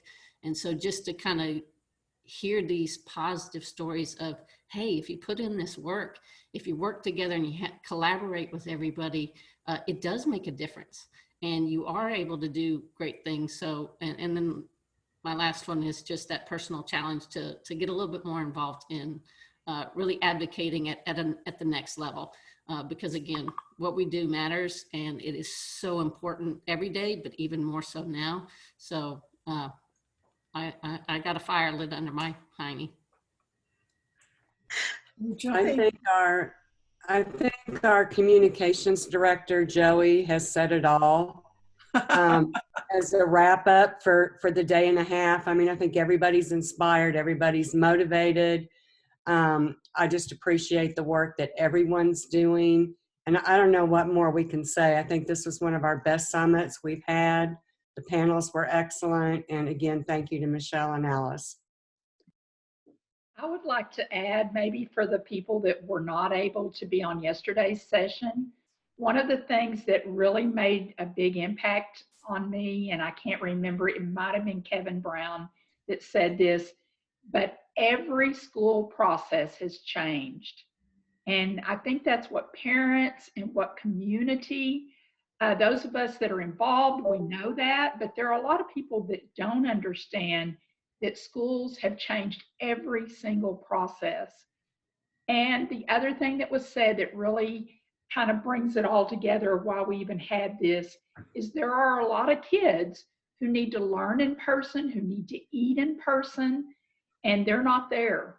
And so any advocacy we can do to make that fix, I think would make a big difference over the course of the next year. So again, good job on everything. So one of the things that was said today that really resonated with me was that, you know, throughout history, when we've had difficult times, that's when the most significant things have taken place. And, you know, we have beat several diseases, measles, mumps, chickenpox, all these things were impacting children's health years ago, and we defeated them. And then it became an issue of things that we do to ourselves that was a critical issue. Now we're being faced with something that we have to defeat, but we will come through this. And to see the things that have happened that have improved the school environment and helped kids become more empathetic, and helping communities reach out and work together, I think there's been a lot of positive that's come out of this. And I'm like you, Joey. I feel like this has really kind of re-inspired me to keep fighting, because, you know, it does get to be a lonely battle sometimes, and you feel like, oh, I don't know if I can just keep doing this. But seeing so many passionate teachers and child nutrition people and staff members, administrators, going above and beyond to make sure that kids get fed, that kids can learn, that kids feel connected. I think all of that was very apparent with all the different presenters we had.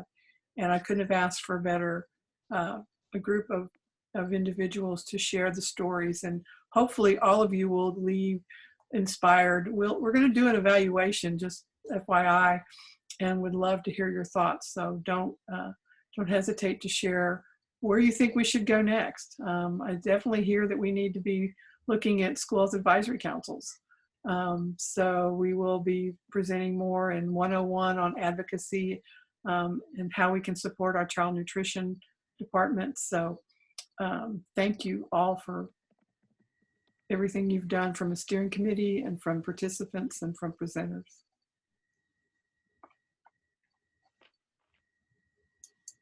Any other parting words? Thank you, Michelle and Alice, for your leadership and guiding us through this. I think that what's most important for me as I look at it, the need for us to continue to collaborate and work together through this process is one of the things that I kept hearing throughout every session. And case in point, you know, Michelle, I know the headaches you went through trying to get this all set up and everything, but you did it, and it was done with the support of everyone. So again, you know, we'll get through this. We're not in this alone, and we need each other to move forward. So that's one of the things, the main points that I got out of this whole day and a half. So I thank you, and I am energized. I've basically been sitting back thinking of other ways that I can get involved, and then how can I be more effective in what I'm doing now. So as I mentioned earlier, this has been a real affirmation for me. So thank you. Yeah, the other thing I would like to echo too, many thanks, but the fact that too, we had such a broad range in our speakers and presenters. You know, we had an executive director of Harris County Public Health, but we also had a PE teacher, right? And hearing from Valerie yesterday was so impactful for me. I believe her name was Valerie. Was so impactful for me to hear her share her story. And I don't know if, you know, when we're in these meetings virtually and I'm not at the campus anymore because I can't get there as much, I don't get those stories as much. And so I was really appreciative for her to open up and share her story, because I think there's a lot of people out there like that those stories are very powerful. And so I appreciate you guys having a wide variety of speakers as well, just so we can have multiple perspectives on how this is impacting everyone.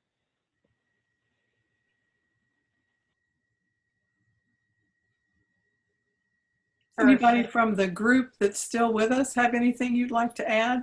Feel free to unmute and share your thoughts.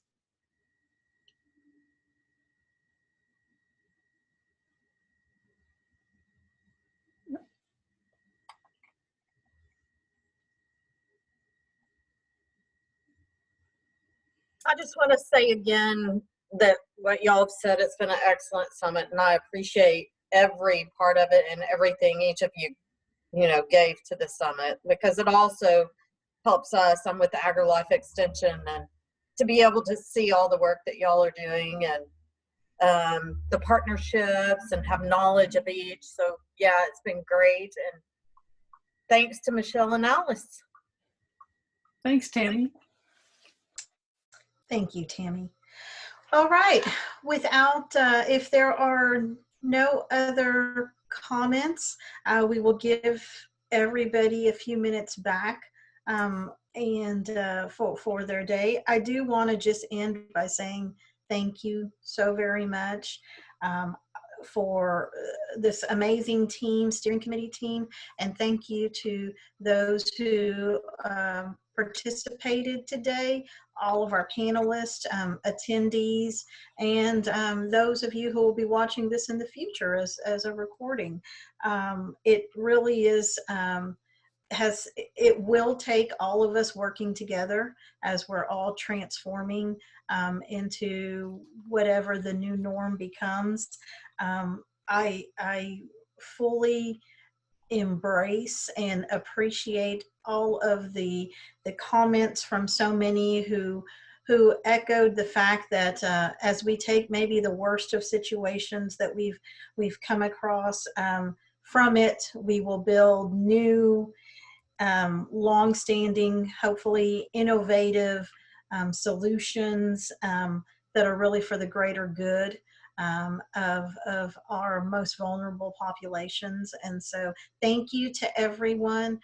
Thank you for all of our champions for school health and child health and the whole child models. We really appreciate everyone sitting in on our summit. Thank you so much. Michelle, do you have some parting words? Yep. Thank you to all. I already did mine. Okay, everyone. Thank you. Bye. Bye-bye.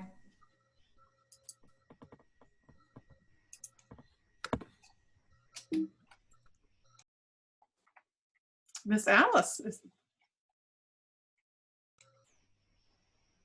Yes, ma'am. Yeah. I guess we're done. Do we want to debrief later, or are you? Yeah, we can.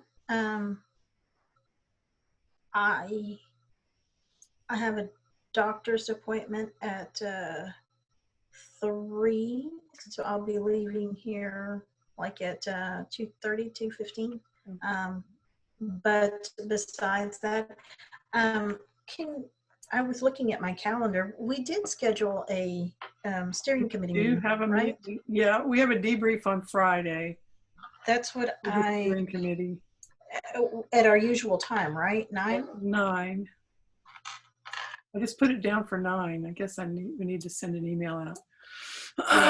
Because we wanted to talk about, specifically we wanted to talk about TAHK webinar topics so that I could get those locked in and get those reserved for, and start promoting them with the next newsletter. So the November newsletter is about to go out, so I won't be able to get into that one. Hey, how y'all doing? Hi, who's that? Hi, Garrett. How's everybody doing? I was just gonna say, Michelle, I think if you are the leader of the chat room, you could probably move people out if the thing is done, if y'all need a moment to talk. But other than that, Miss Alice, too, if there is time, I was just gonna say, I did find a contact for the bookstore for our print stuff. Shauna sent me a PDF with like an instructions. I guess she had gotten back in July, so I'm gonna go ahead and give them a call here in a little bit and work on that. Okay, perfect. I'll follow up with you maybe around 1:30. Okay, yeah, that sounds good. I'm gonna go run and grab some lunch then. Okay, thanks. All right, great time. It was good. Good summit, good everything. I liked it. I was sitting in it. I like everybody said. I felt like I learned a lot too. So, and my opinion, ran very smoothly. So, great job. Well, it's kind of like if you. One time I got to view a golf tournament from behind the scenes. Yeah, I heard you made that comment yesterday. That was pretty true with that. It was terrible. So, Michelle, are we still recording? Oh, yes, we are.